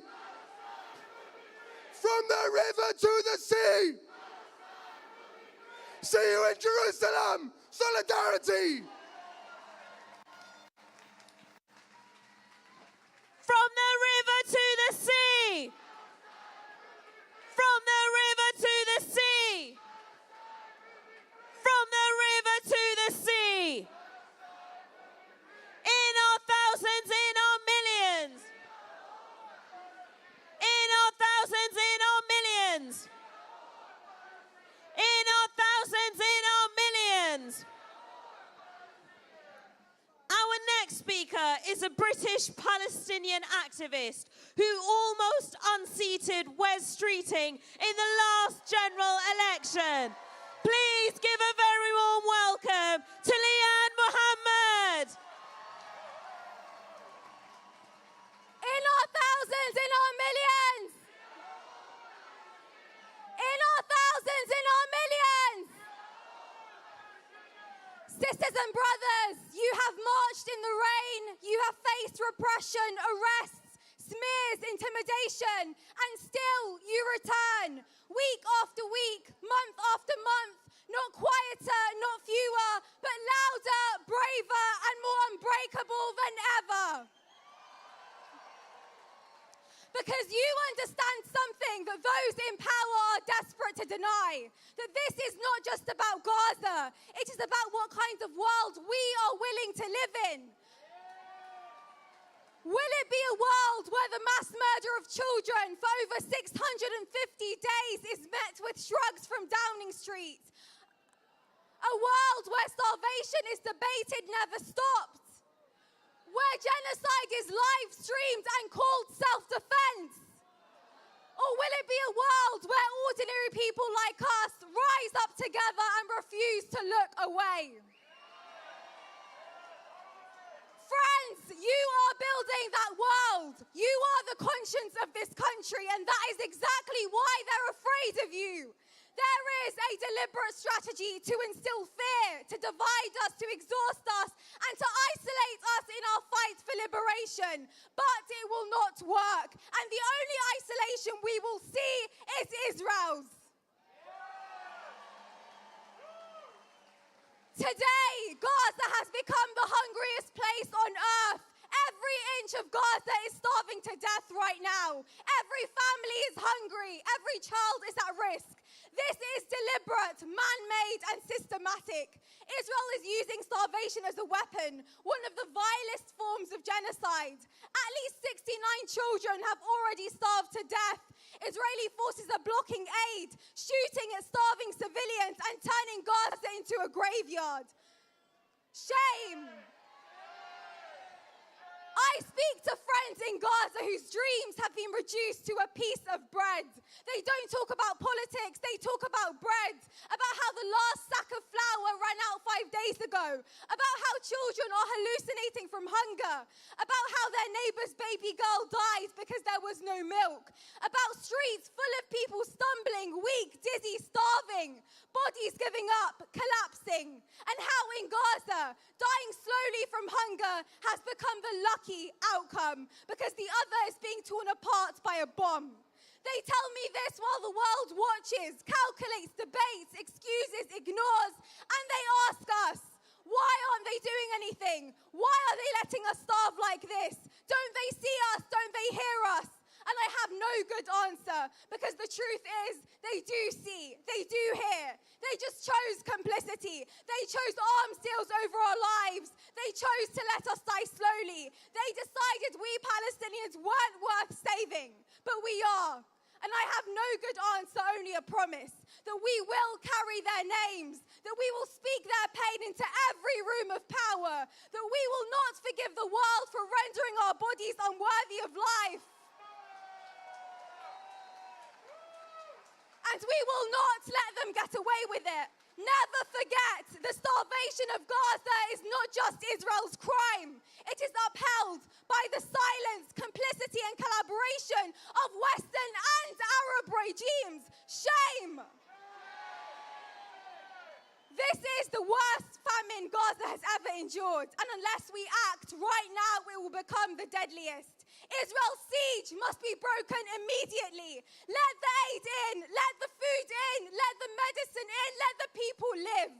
We owe it to them, we owe it to ourselves, and we owe it to every future generation to correct the course of history, to put human life and dignity above profit and power.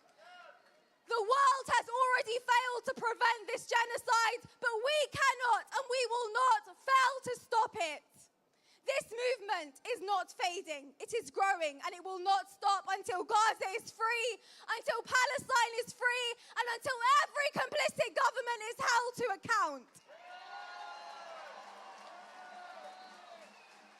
We will be the generation to dismantle this system of oppression.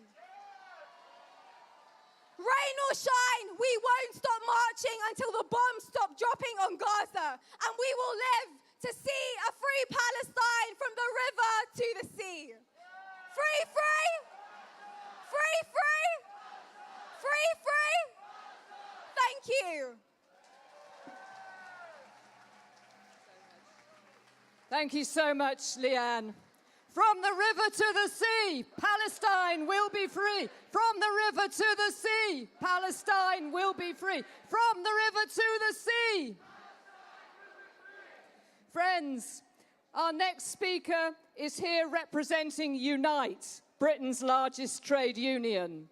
This month, Unite is in motion as a result of significant grassroots pressure. It commits that union to support workers who refuse to handle arms headed to Israel. Brilliant news, brilliant. Please welcome Steve O'Donnell.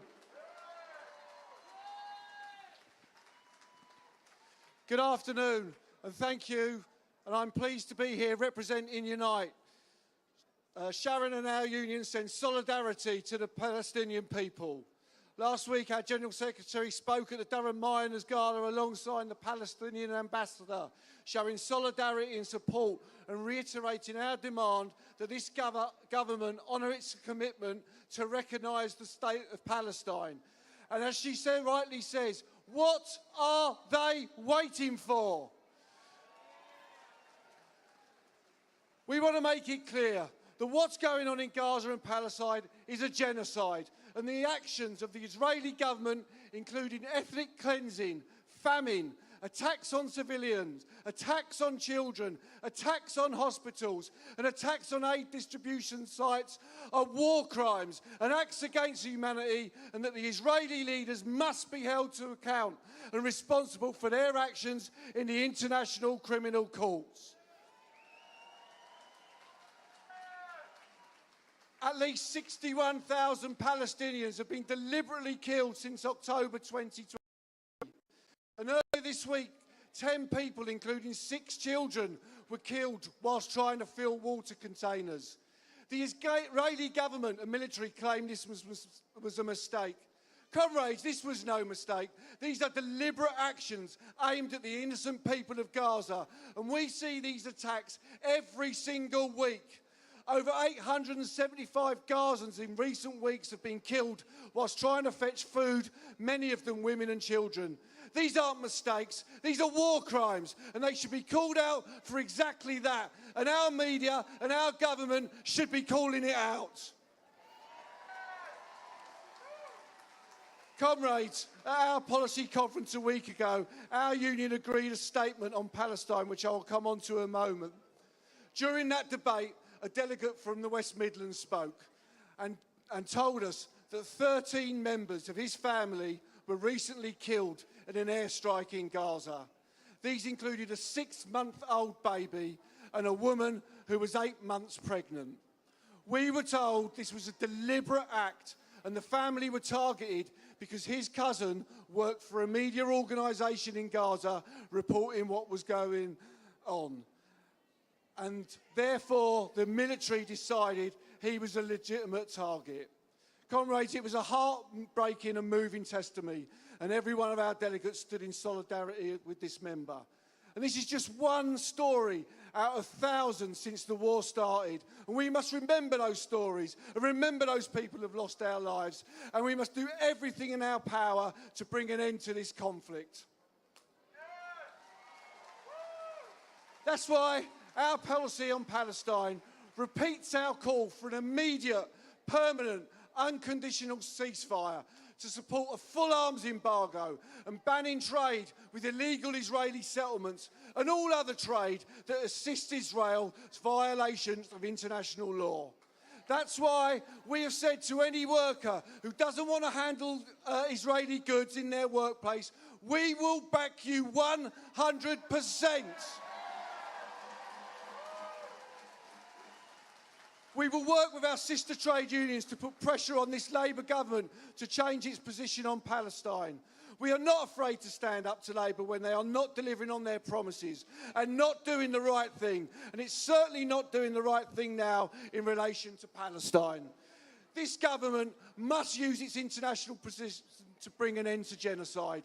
This includes sanctions and the rejection of military escalation or intervention. And Labour must adhere to their manifesto promise and recognise the state of Palestine immediately. Comrades, thank you for listening. We will continue to fight, speak up, march and show solidarity with the Palestinian people until there is peace and they are free. Free, free! Free, free! Thank you, solidarity. Free, free! Free, free! Free, free! Our next speaker of today's demonstration is a lifelong friend of the Palestinian people and of all oppressed people across the world. He's the independent MP for Islington North, and he will always be the people's Prime Minister. Please give a warm welcome to Jeremy Corbyn.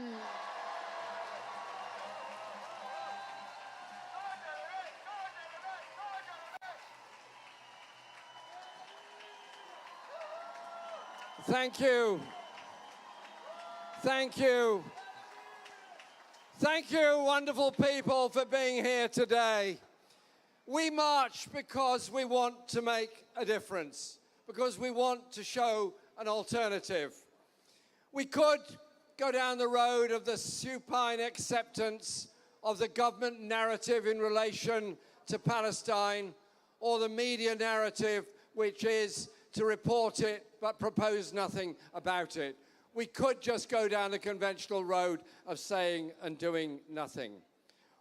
Or we could do what we're doing here today, and we do every day, and we do all the time. Assert our right to demonstrate, our right to speak, our demand to be heard on behalf of those people who are victims. The children who are being killed and starved in Gaza. I can't be the only person in this street here today that finds it hard to look at television coverage of a child starving to death with no baby formula and nothing else available, and the mother looking helplessly on who can do nothing about it, and doctors in tears what they need in order to save that beautiful child's life. The hospitals that are being routinely bombed as we continue to demonstrate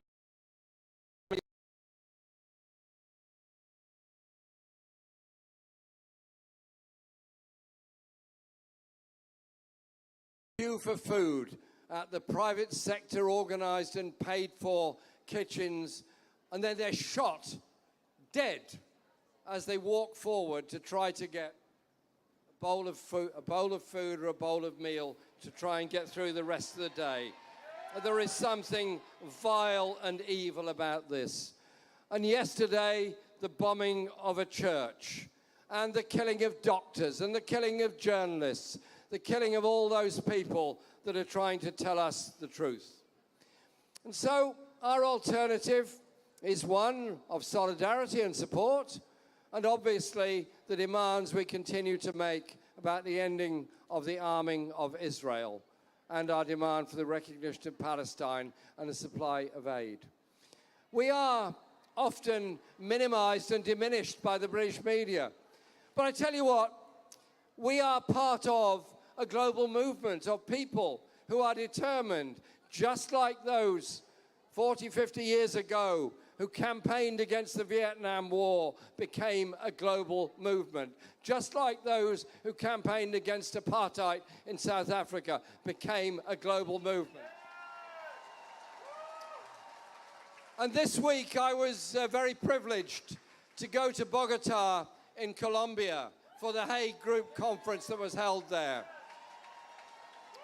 And I want to say a big thank you to Progressive International for assembling the Hague Group after the ICJ decision and after the ICC decisions.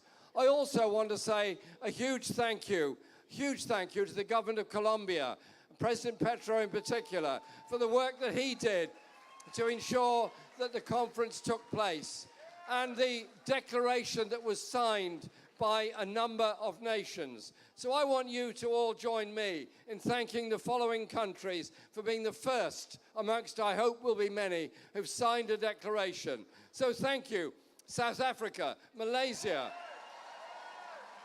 Indonesia, Cuba, Namibia, Nicaragua, Bolivia, Colombia, St. Vincent and the Grenadines, Libya, Oman, and Iraq. That declaration is very clear. It's a very clear declaration. They will supply no weapons to Israel. They will supply no fuel to Israel. They will not trade with Israel.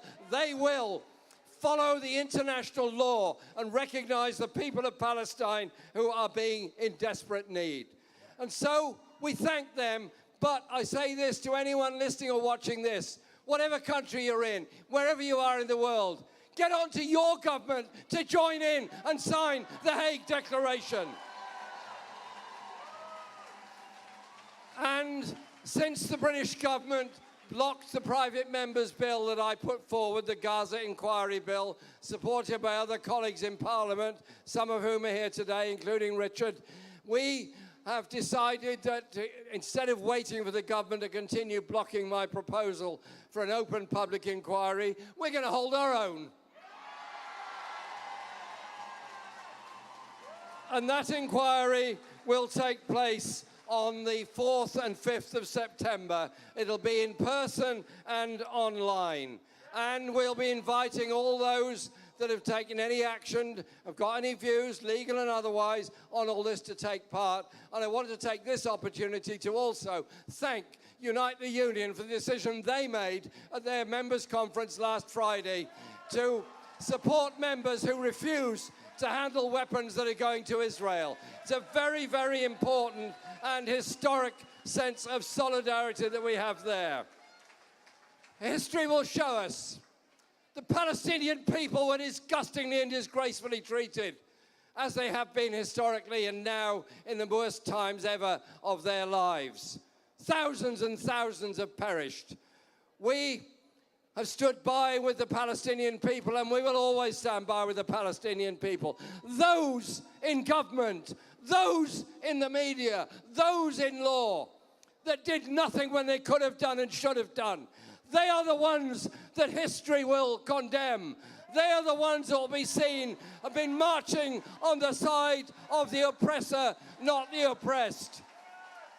So today, send the loudest message you can to the people of Gaza and the West Bank and those in the refugee camps. You are not alone. We are with you. Freedom for Palestine. Thank you.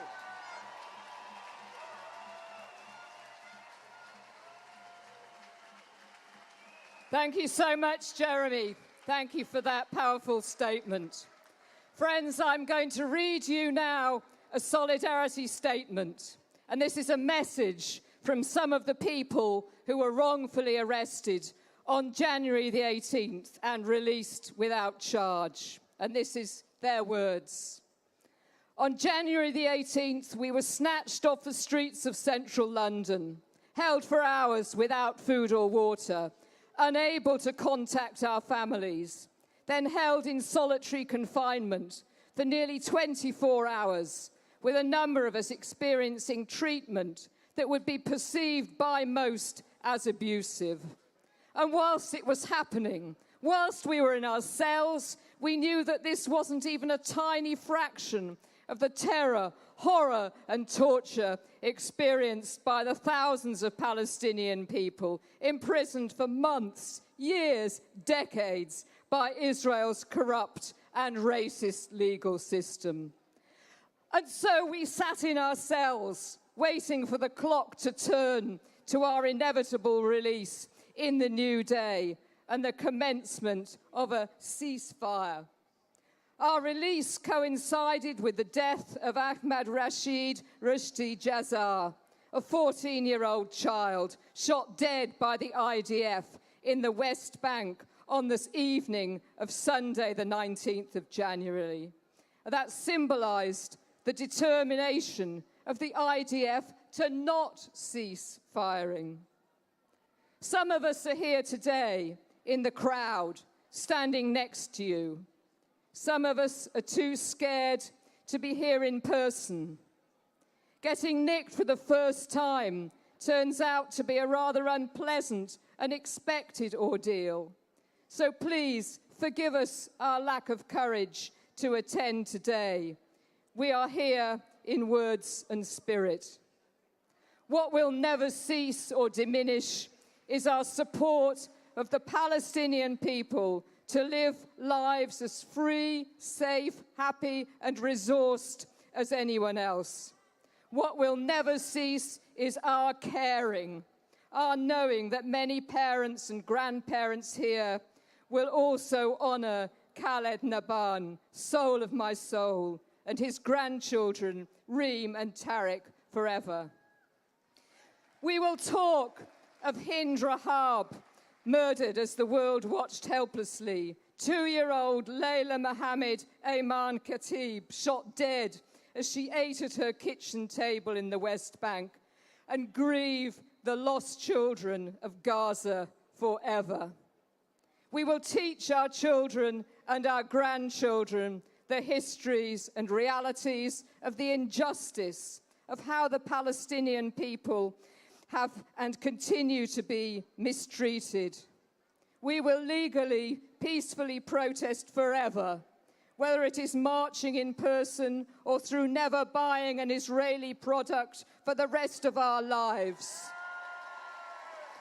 or writing again and again to those who need our votes, using words like genocide and apartheid, because the truth is important and we are witnessing genocide and apartheid. Thank you for listening. Thank you for being here. Thank you for caring. Thank you to the numerous local PSC groups that have given us and other arrestees much needed moral support.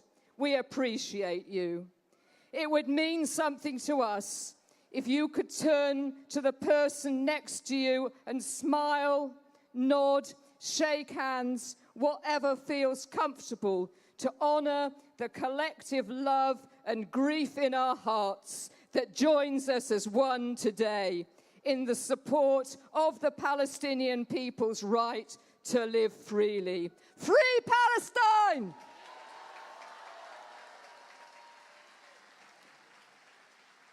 And thank you to those who put that solidarity statement forward. We stand in solidarity with you. Our next speaker is here representing the Jewish bloc, which has been a vital part of our demonstrations of the genocide. Please welcome Ruth Lucon. Last Thursday, activists and community groups from across Waltham Forest came to the town hall. Our coalition is called A Fairer Waltham Forest. Overlooking us were half-built luxury apartments which will be unaffordable to most people in the borough. We spoke about housing, rents, closure of facilities for disabled people and public spaces. Running through the speeches was our joint commitment and solidarity with Palestine. Why is there no money for social housing in your borough? Why are they cutting provision for special educational needs or facilities for adults with learning disabilities? Why are they selling public green spaces to private developers? And what has this got to do with the genocide in Gaza? Political choices have been made to starve local authorities of the funds they need to maintain essential services. Our council has a debt of £23 million. Instead, our government has chosen to massively increase our defence budget.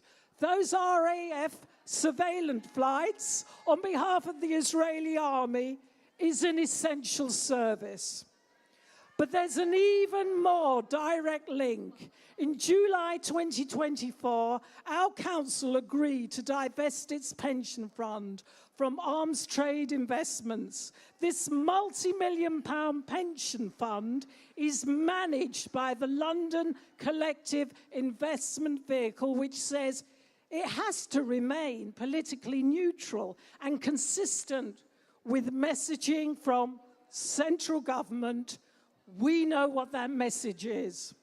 So a proportion of our council taxes continues to fund the armaments industries. We're paying for the weapons that massacre people queuing for food in Gaza, and all the other bullets and bombs and drones in the countless other conflicts throughout the world.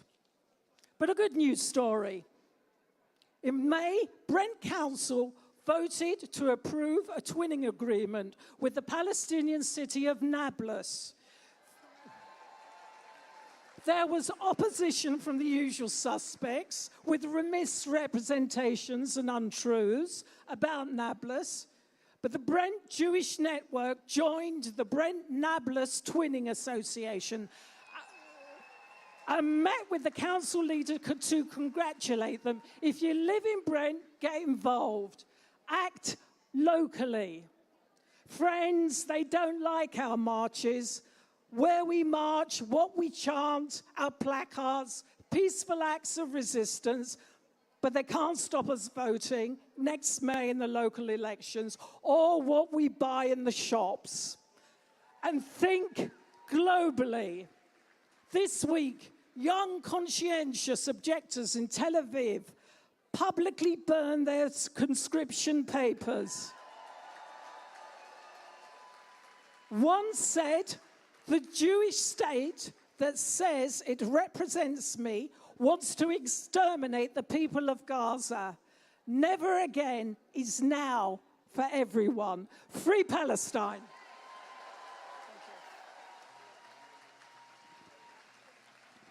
Free, free! Free, free! Free, free! Free, free! Free, free! Free, free! Our next speaker is here representing the Muslim Association of Britain, one of the co-organisers of today's demonstration. Please give a very warm welcome to Ragad Al-Tikriti. Dear sisters, brothers and friends, assalamu alaikum, peace be upon you all. Last week marked 30 years since the Srebrenica genocide, when over 8,000 Bosnian Muslim men and boys were marched into forests, factories, and mass graves while the world stood by and let it happen. The very same world that now parrots the empty slogan, "Never again," as if those words still mean something. But never again is a lie. It's been shattered, torn apart by the bombs raining down on Gaza, the siege starving, and the deafening silence that once again shields the perpetrators. The echoes of Srebrenica do not whisper. They scream from every crushed building, every mass grave, every wiped out family in Gaza. What we witness today is not history repeating itself. It's history accelerating with Western governments more complicit, more brazen, more shameless than ever before. They knew then, and they know now, yet still they choose the side of genocide. Today, Palestinians in Gaza are being killed for fetching water, for sheltering in tents, for searching for bread, for seeking care in hospitals and schools. For Israel, the greatest crime is that Palestinians simply exist. Here at home, those who oppose this genocidal state are branded terrorists. Just last week, Hamish Falconer, Minister for the Middle East, smiled as he welcomed Yair Golan, a man who openly called the starvation of Palestinians totally legitimate. Shame! On the very same day, Lisa Nandy, Minister for Culture, Media and Sport, hurried to meet the Israeli ambassador, not to condemn the slaughter of civilians, but to denounce the BBC over protest chants at Glastonbury. Shame! This government is quicker to reprimand musicians than to condemn mass graves. They show more urgency in defending Israel's public image than in confronting its crimes. Shame! And now, as we speak, the head of the Israeli Air Force, Tomer Bar, is here in the UK for high-level meetings.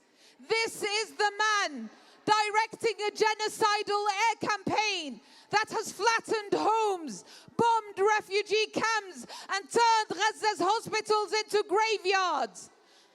Shame! The death toll is so high, so buried beneath rubble, that Palestinians can't even recover or count their dead.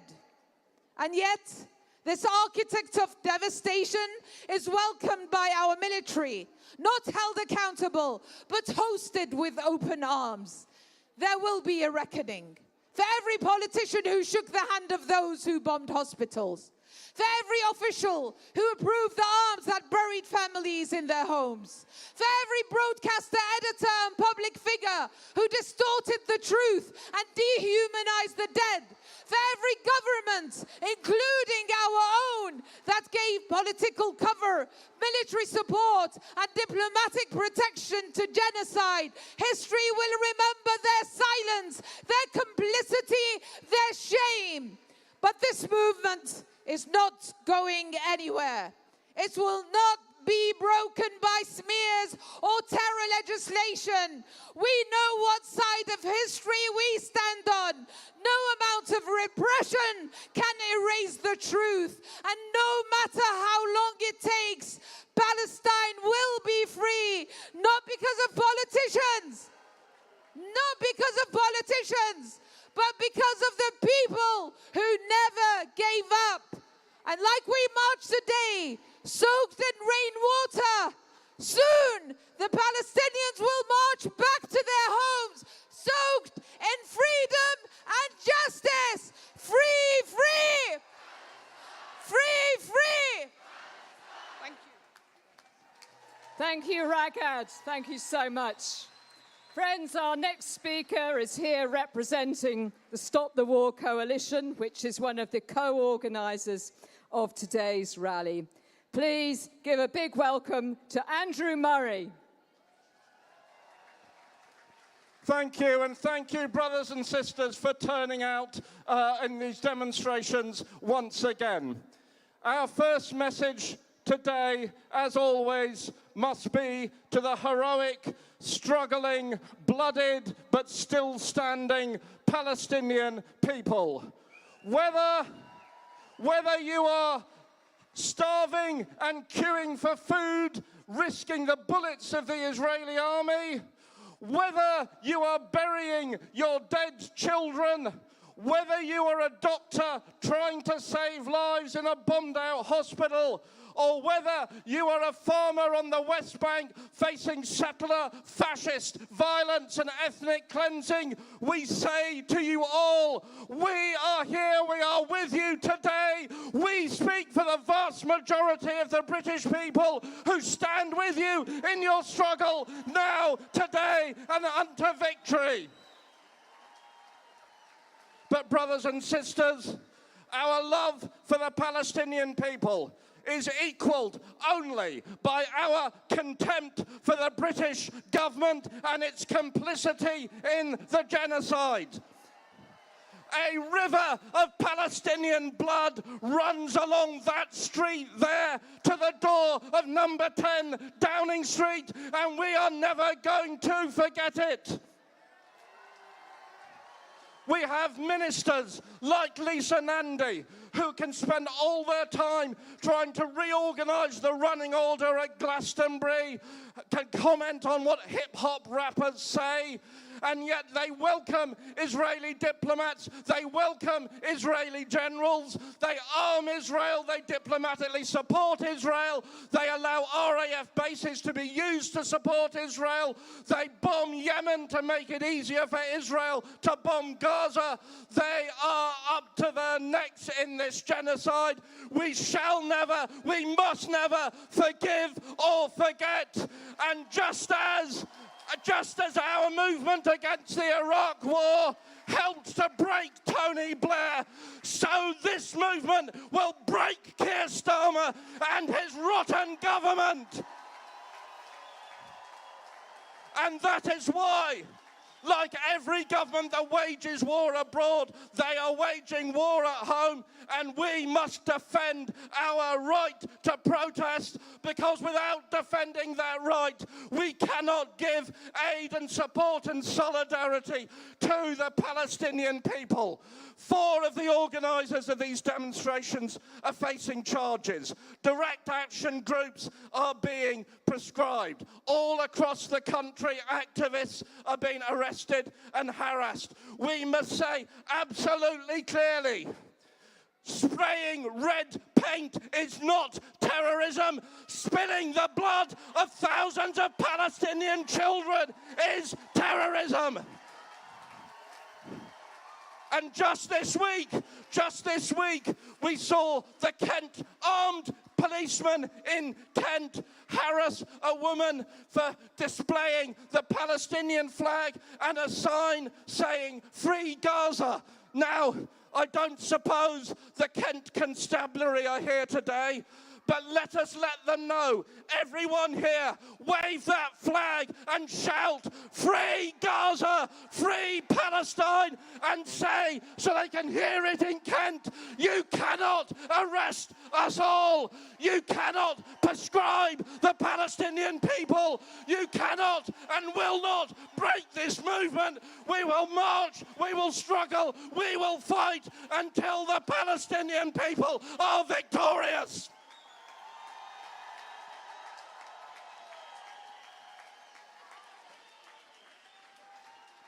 In our thousands, in our millions.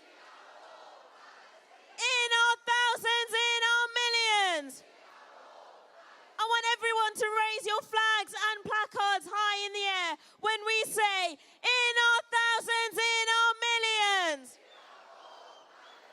In our thousands, in our millions. In our thousands, in our millions. In our thousands, in our millions. Our next speaker is the president of the Australia-Palestine Advocacy Network, which has been organising protests just like this across Australia since the start of Israel's genocide. So please give a very warm welcome to Nasser Mashni. Woo! Free, free Palestine! Come on, everybody, free, free Palestine! In our thousands, in our millions, but also in our millions and in our billions. Greetings from Australia, everyone. Greetings from Australia. Thank you all so very much for everything you're doing. We're gone. Here we back. It's an honor to march with you, and it's an honor to work with you as we work and march towards a liberated and free Palestine. And I'm so very, very proud of the movement that we have continued to build together. A movement of love, a movement of inclusion, a movement tomorrow that will see each of us judged and lived by the content of our character, not the color of our skin.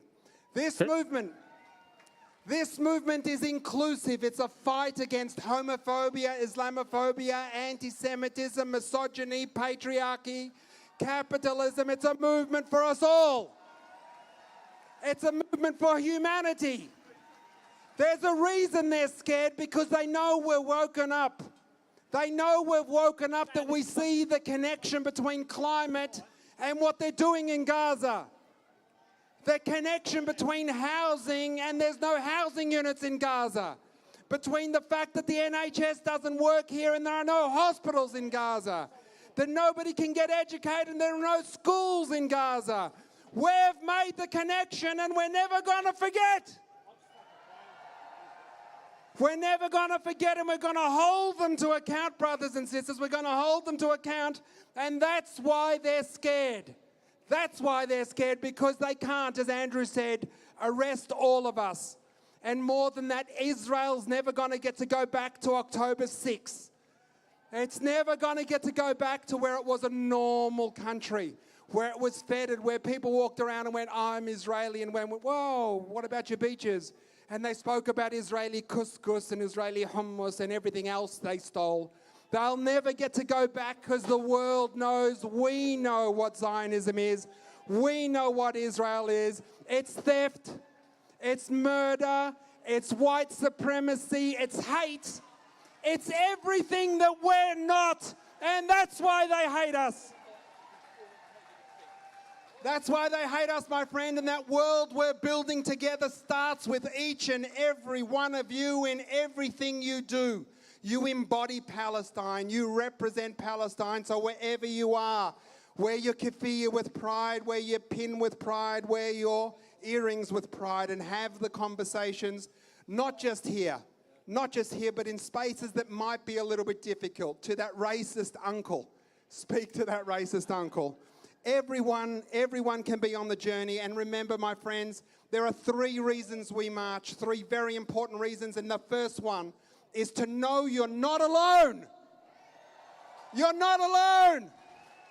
In our thousands, in our millions here, but all over the world, you are not alone. Draw strength from each other, my brothers and sisters. Draw strength from the humanity.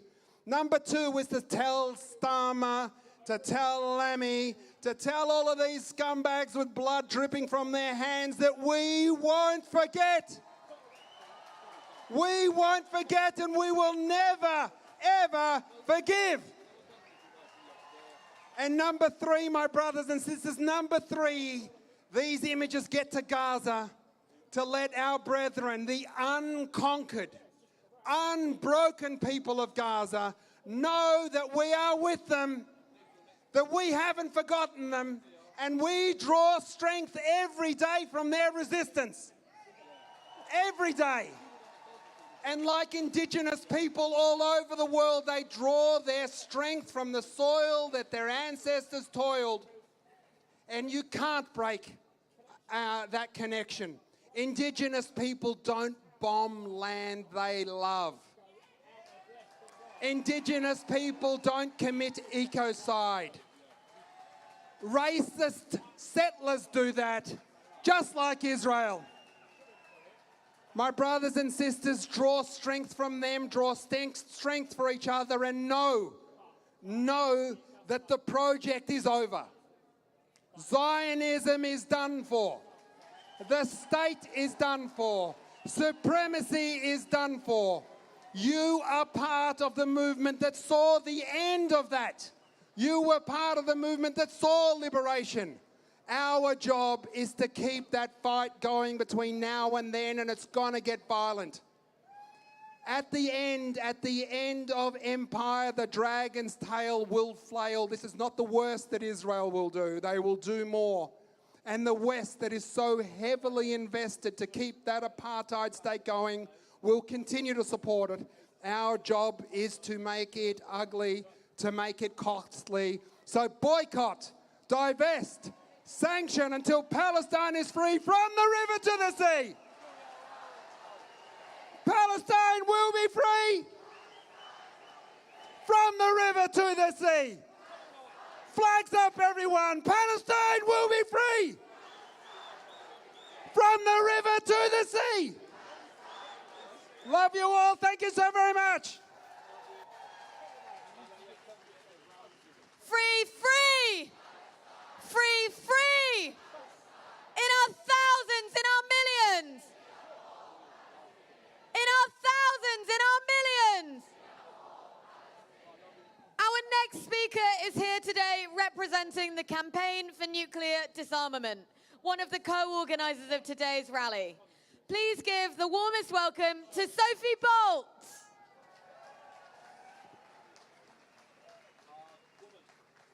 Thanks so much. It's so brilliant to see so many of you here in the sunshine. So we march together today against a nuclear-armed genocidal regime which plans to build concentration camps in Rafah. Shame. We march together today against a nuclear-armed genocidal regime plotting the mass expulsions of Palestinians from their homeland. And as we march today, the world is condemning Israel. Even former Israeli prime ministers are condemning Israel. And active political opposition is growing and growing. And this is being led, not surprisingly, by the Global South. Just last week, the Hague Group, made up of South Africa, Bolivia,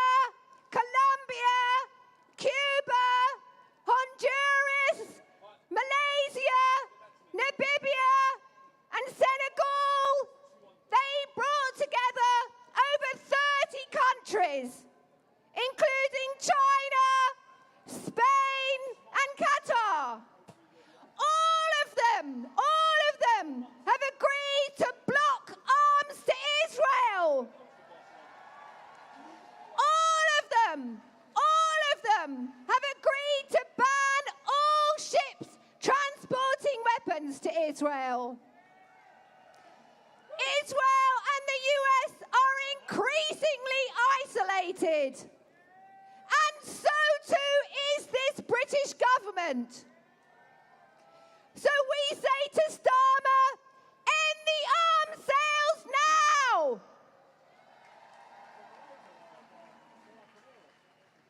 Now we know Starmer is trying to silence us, to take our focus away from Palestine.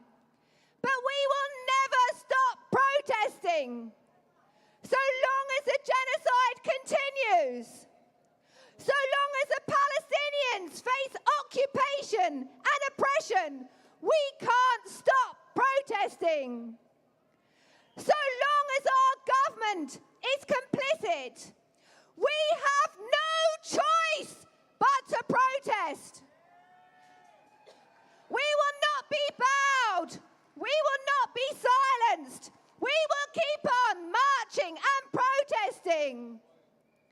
Now I want to end by underlining the strength of international solidarity that exists for the Palestinian people. Last year, the Japanese Hibakusha, these are the atomic bomb survivors, they won the Nobel Peace Prize. These people who have for 80 years suffered the physical and emotional effects and trauma of nuclear war. They have for decades campaigned to stop such a war crime from ever happening again. And what was their response to winning this prize? They said, give it to the aid workers in Gaza trying to save the Palestinians.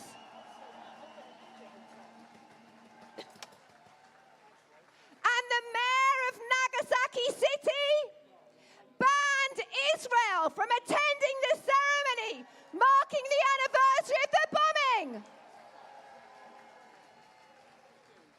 So as we protest together today, let's remember all that international solidarity for Palestine.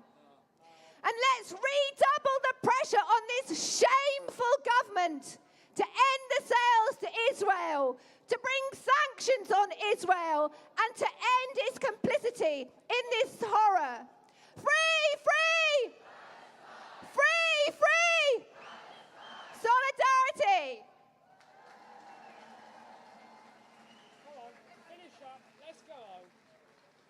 Our final speaker of today's demonstration is the director of the Palestine Solidarity Campaign and one of the co-organizers of today's rally. Please make some noise for Ben Jamal. Thank you, friends. And I want to thank every one of the 80,000 of you who have marched with us again. We have marched today for the 28th time since Israel began to unleash its genocide upon the people of Palestine, a genocide upon whose edifice it continues to build new levels of barbarity and inhumanity, having destroyed virtually all the infrastructure of life in Gaza, slaughtered well over 60,000 Palestinians, forcibly starved an entire people for weeks on end under pressure, allowed in meager supplies of food only to gun down people, including children, as they queue for those scraps. Now we hear Israel's foreign minister openly announced a plan to build what can only be described as a concentration camp on the ruins of Rafah, a camp into which Israel wants to corral every one of the 2 million Palestinians in Gaza, threatening any who refuse with slaughter, and a camp which Israel intends to be a holding zone, pending a planned mass ethnic cleansing, a second Nakba, greater in scale and intensity even than the Nakba of 1948. Now this week, asked in the House of Commons for his comment on these plans, David Lammy described them as a sticking point, getting in the way of discussions about a ceasefire, building a 21st century concentration camp is a sticking point. Now today, friends, today is the anniversary. Today marks 1 year since the International Court of Justice confirmed what we have all known for decades, that Israel's occupation of Gaza and the West Bank is illegal, it must end immediately, and it told every state that it is obliged under international law not to aid and abet this criminal enterprise. 1 year on, and still, Starmer's government trades with Israel, including its illegal settlements, provides Israel with diplomatic, military support, ships it with the components for the weaponry which it uses to rain down hell upon Gaza, instead of holding to account the occupier, the purveyor of apartheid, the colonizer, the perpetrator of genocide. Starmer's government focuses its energy on repressing those who protest against genocide. Artists like NICAP, groups like Palestine Action, the leaders of this coalition, 4 of us, facing our day in court for peacefully protesting on January the 18th. This week, we all saw, a woman called Laura who stood by a roadside in Canterbury, waving the flag of Palestine, holding up a sign calling for Gaza to be free and for the genocide to end, being told by armed police that this rendered her a suspect of supporting terrorism. Now, friends, be clear. Be clear. All of this repression is designed to silence our solidarity so that the Palestinian people are left isolated in their struggle for freedom. It is not working, and it will not work. Yesterday, that woman, Laura, did a video with PSC in which she vowed to continue and to escalate all of her campaigning. She will not be silenced. The leaders of this coalition facing our day in court will not be silenced. And today you have marched 80,000 strong, beginning in the pouring rain, to show that you, the community of resistance, will not be silenced. Friends, over the last 2 years, we have seen how support for the Palestinian struggle has mushroomed across every sector of our society. Students, trade unions, faith groups, climate justice groups. This week, Unite the Union, Britain's largest union, after months of campaigning within that union by grassroots activists supported by the Palestine Solidarity Campaign, passed a motion declaring the following: that the union will support worker-led campaigns to boycott the handling of Israeli goods in their workplaces. That the union calls on all of their members to take part in campaigns calling for divestment by local councils, and that they will support members who refuse to build, handle or transport weapons destined for Israel.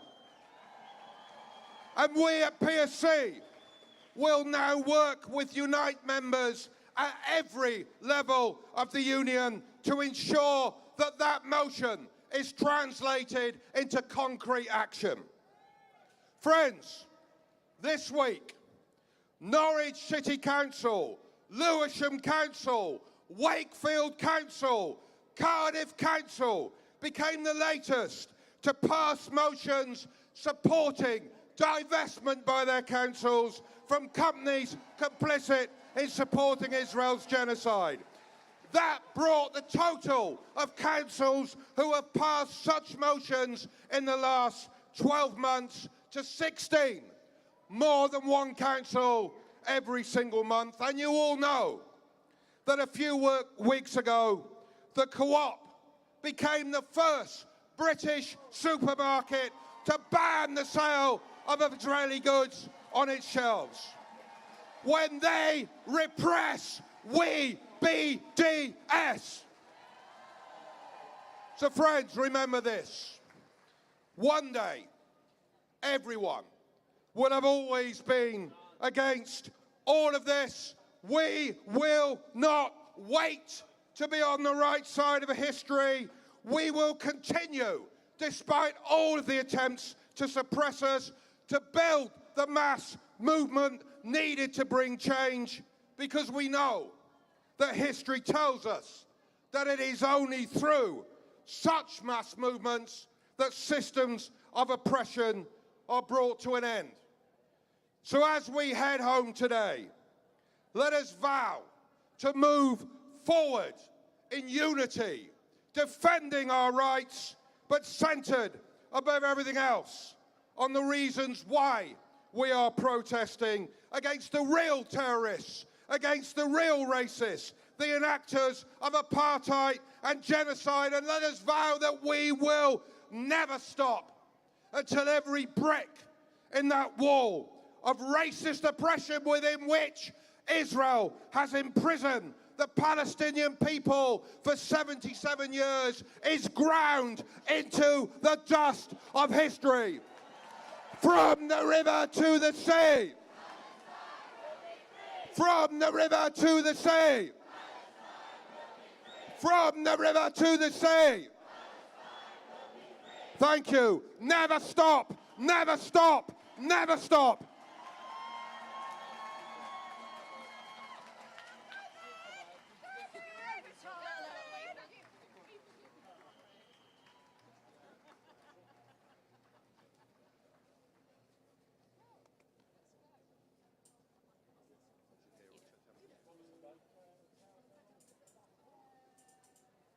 Thank you so much, London, for joining us today. Please make your way home safely.